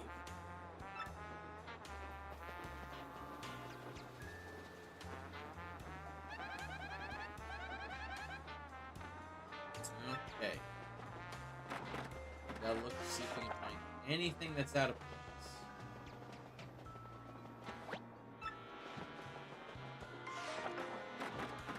Should be his room, since that's where the briefcase is stored.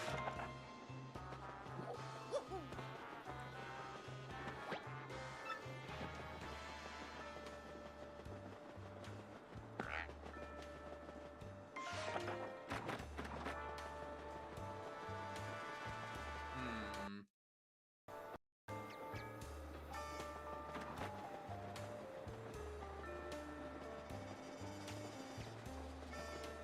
Wait a minute, Zip Toad. He's not in his room. We've been like literally everywhere. We haven't seen him. Did you see that Zip Toad came to last night's dinner? I really have to say, he's like way cuter on the big screen. Maybe they all are. Can't help but feel like these tables with some hiding clues that we aren't allowed to see yet.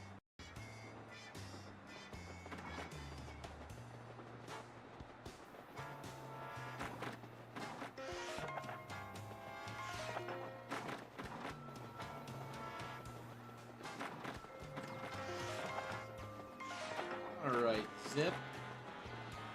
Where were you last night?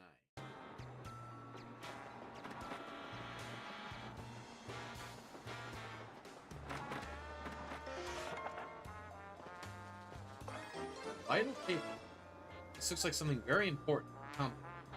Vital paper. I kind of gave it away with the whole stray papers line. Right? It was a little on the nose, but I mean, hey, fair enough.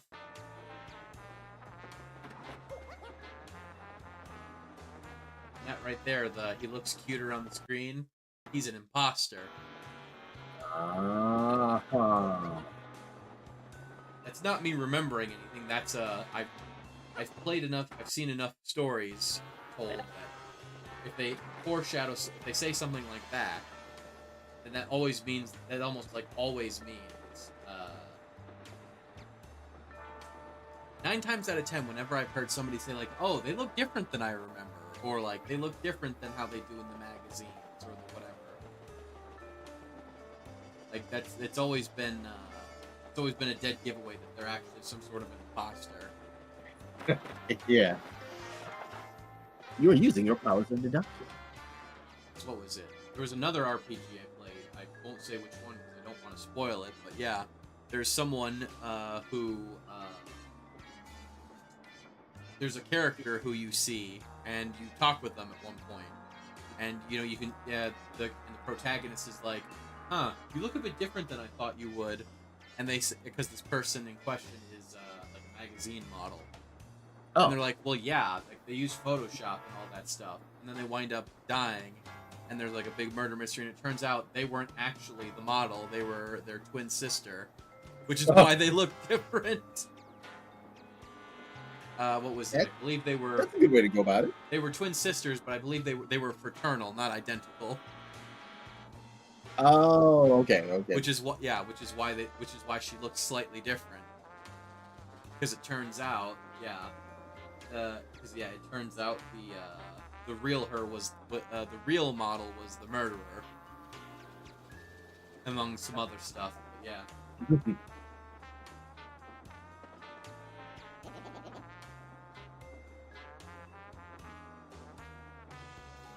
You're up, Lace. Have you stumbled upon any new clues?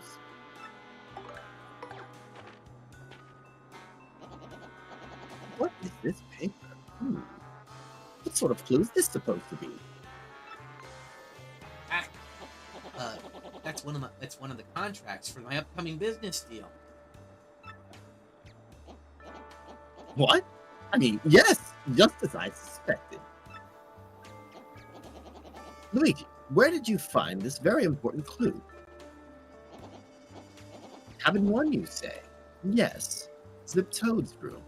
A place I have long suspected. Come to think of it, I do not believe I've seen him today. And perhaps he is hiding somewhere on the train.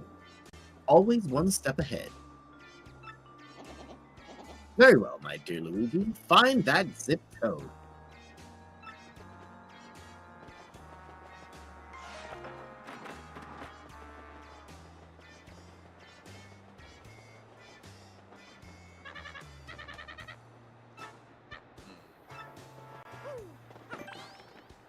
Wait a minute, a thought has occurred to me.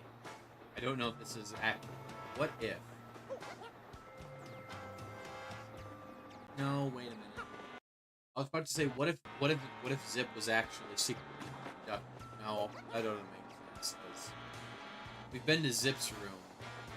And we've seen, not in the same place at the same time, but we've literally walked into Zip's room, seen him there, and then also seen him abducted. Yeah. But I do think we should check by that. Let's try there first.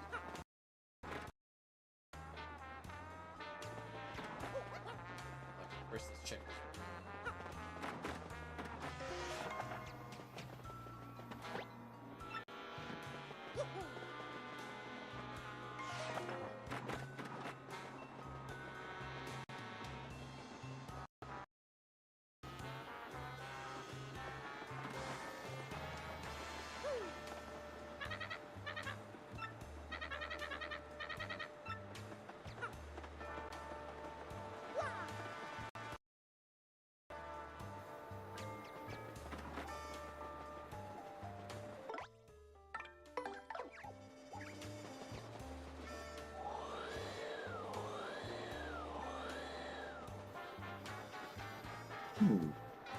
I don't know. I was just kind of. It felt like there was enough space there that maybe there was like a hidden door.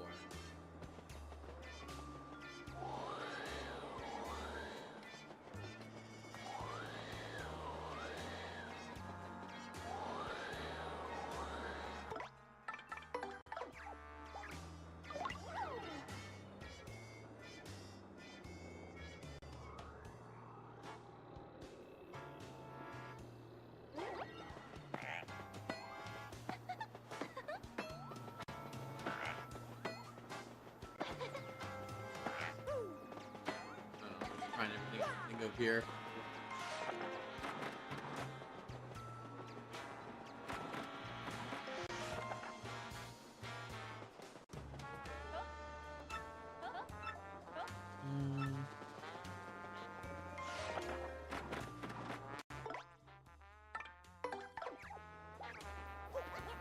definitely seems like there's room for one more room.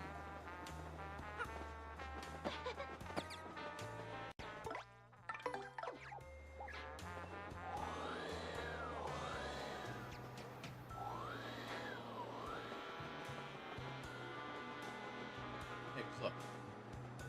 Two right next to the one right next to the and there'd be one more.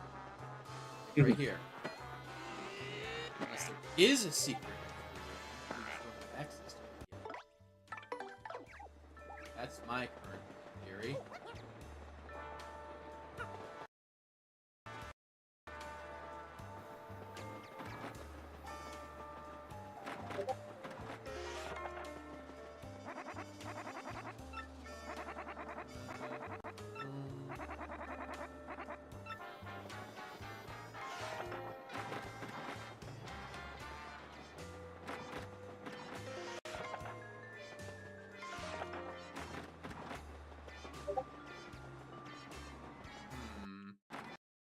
Any ideas, Lace? Oh boy,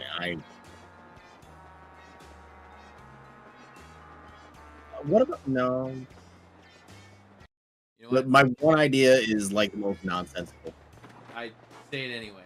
I want to hear it. Maybe he's like pretending to be the foodie guy. You know what you need to do. Do you not, Luigi? Find that zip toe. You must be hiding somewhere on this train, so search absolutely everywhere. We did.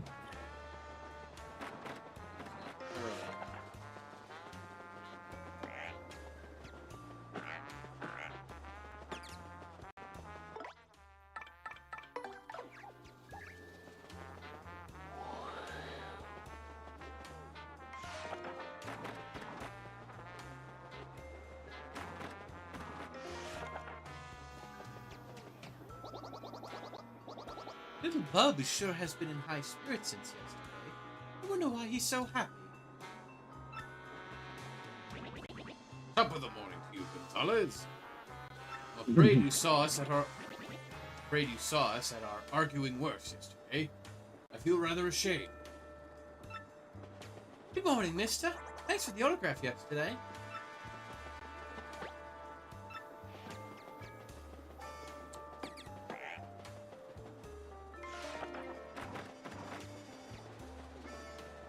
He checked everywhere. Alright. That's what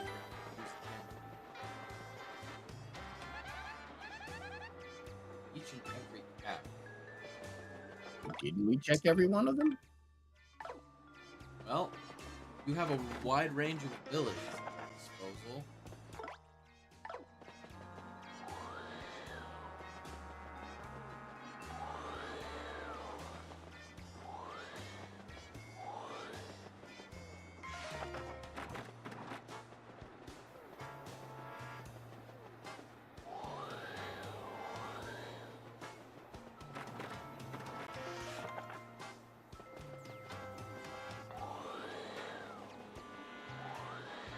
Unfortunately, I can't rely on the memory anymore because, like I said, other than the little bit with the ghost in the diary, I literally don't remember anything about what happened. My memory is like complete.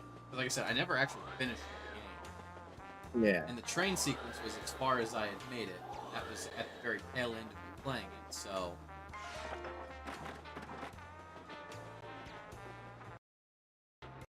I will definitely say, like, as hilarious as this has been, I don't know if kid me, 10-year-old me, would have been able to like mentally appreciate it quite as much.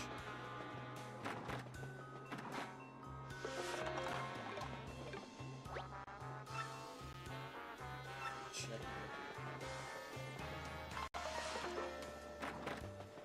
I'm gonna try for one more time. Let's try Zip's cat. I feel like his would be the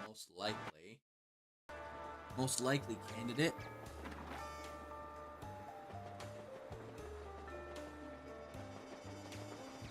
Like I said, it feels like there's a spot for a hidden room. Where?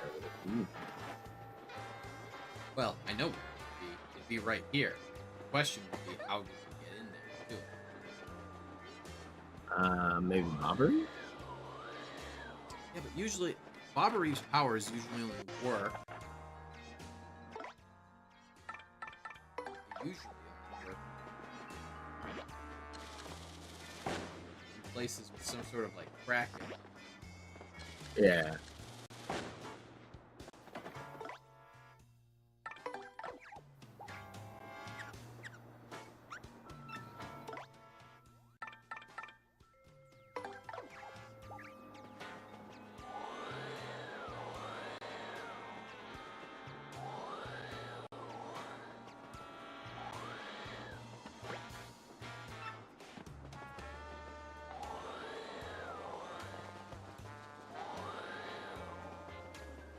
Maybe there's maybe there's one of those floor tiles again. No. No, not that either.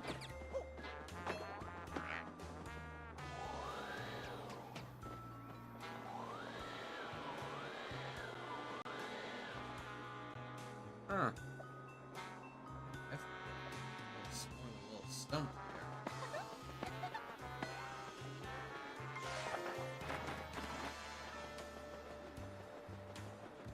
Let's...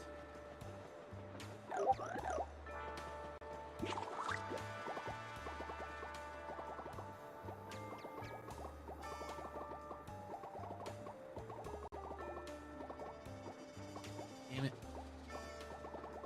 Nope. Thought maybe rolling into a tube might do something. Let's.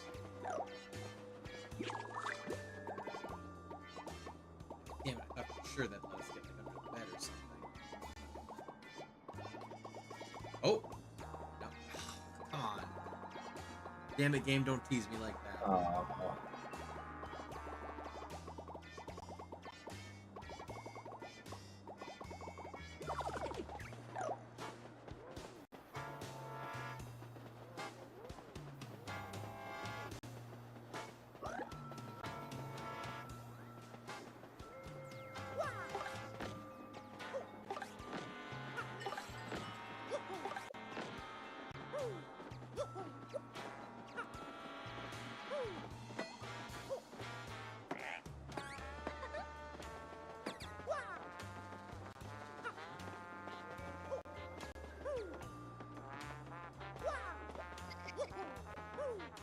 What could we be missing?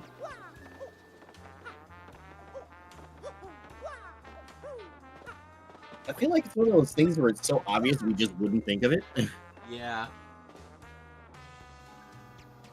The old plain sight thing. It's probably staring us right in the face.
Cabin 5 is our cabin. I mean, I suppose it might be worth a shot, but Yeah, could it be in our cabin? I suppose it could Maybe be. the police trying to like frame us or whatever. I don't think they're trying to. I mean, I think they know it's pretty obvious that it's. Oh, Oh. I Oh. say, another one of those documents. The suspect must be in here somewhere.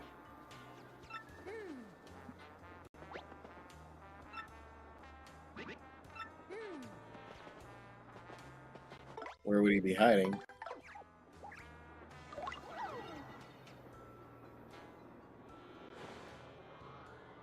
Oh.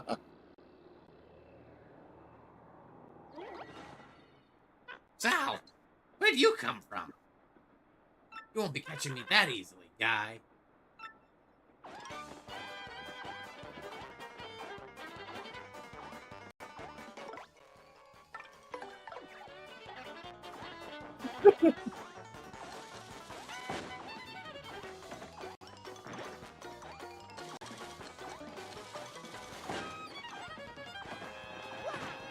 Youch!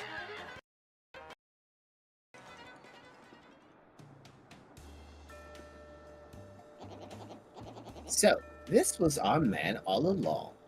Pretending to be Zip Toad, I see. All the while pilfering things from others to aid your evil plan. Yes, this was all just as I had deduced. I knew all along you were a fake. Yes, a discolored nostrum hair tipped me off. And not only that, but I knew that you were the one who threatened Luigi. Curses! I almost got away with it by getting off at Riverside Station, too. Yes, you played a daring and ingenious little game, my false friend. But the jig is up now, fiend, and the good people on this train are now safe. For indubitably, no one escapes from this improbably large brain. Well, yes, in any case, at least return what you have stolen, Fink. Bing, that's an old one. Ah. Briefcase with nitro honey syrup and documents inside. Gold ring. Ring that Toodles lost. Looks quite expensive. Shell earrings. Earrings lost by the waitress. They remind her of her ex. Ah, my precious briefcase. Is the nitro honey syrup safe?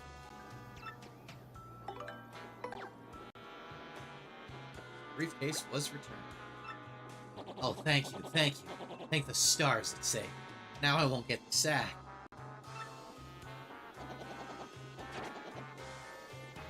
Our rendezvous with disaster was diffused by my most rudimentary of deductions. Attention, all passengers. This train will soon make a brief scheduled stop at Riverside Station.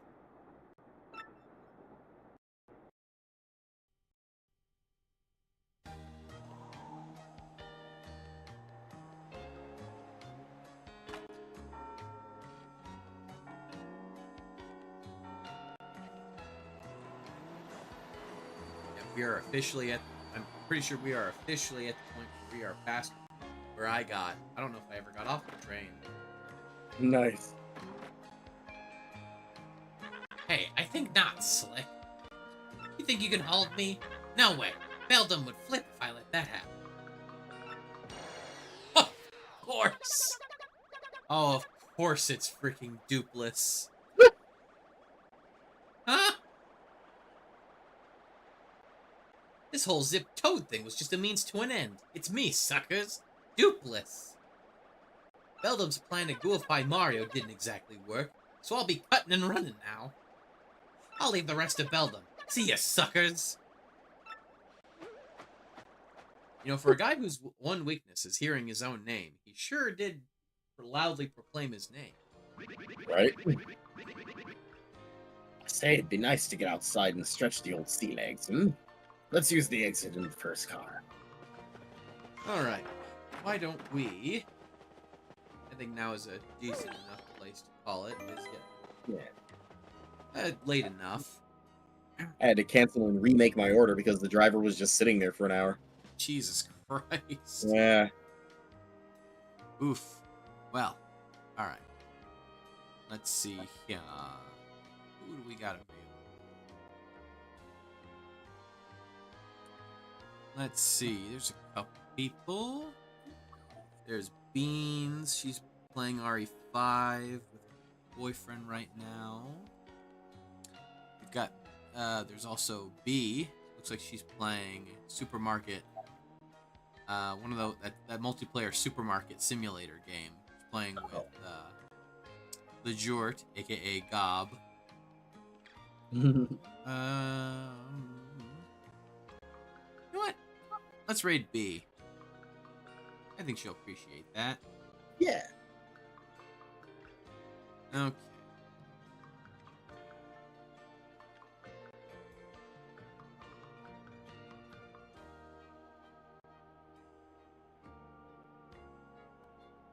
All right. We're starting raid now. Let's see. What should we have our raid message be?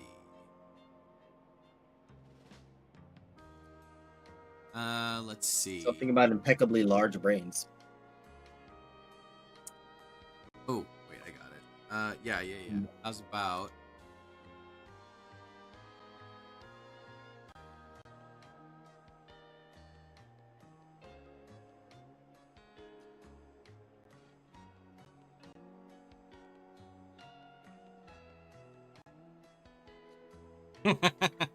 Another case solved by Pennington's improbably sized brain.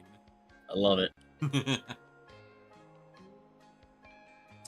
All right. Yeah, so tomorrow I will be back. I'll be playing a little bit more Darkest Dungeon 2. What about you, Lace? What are your plans? I know you usually do something or another on Thursdays. It's PSO2 on Thursdays. The Halloween event started, and it's actually pretty interesting this year. Ooh, nice. What are they doing? Well, the quests that they added for it. Ooh. Well, all right. Sounds like that'll be fun. Alrighty then. Thank you again, Lace, as usual. Always fun playing with ya. Likewise. Alright, we only got a few seconds here, so thank you everybody that stuck around, and have a lovely rest of your evening. Alright, Take care, everyone. bye!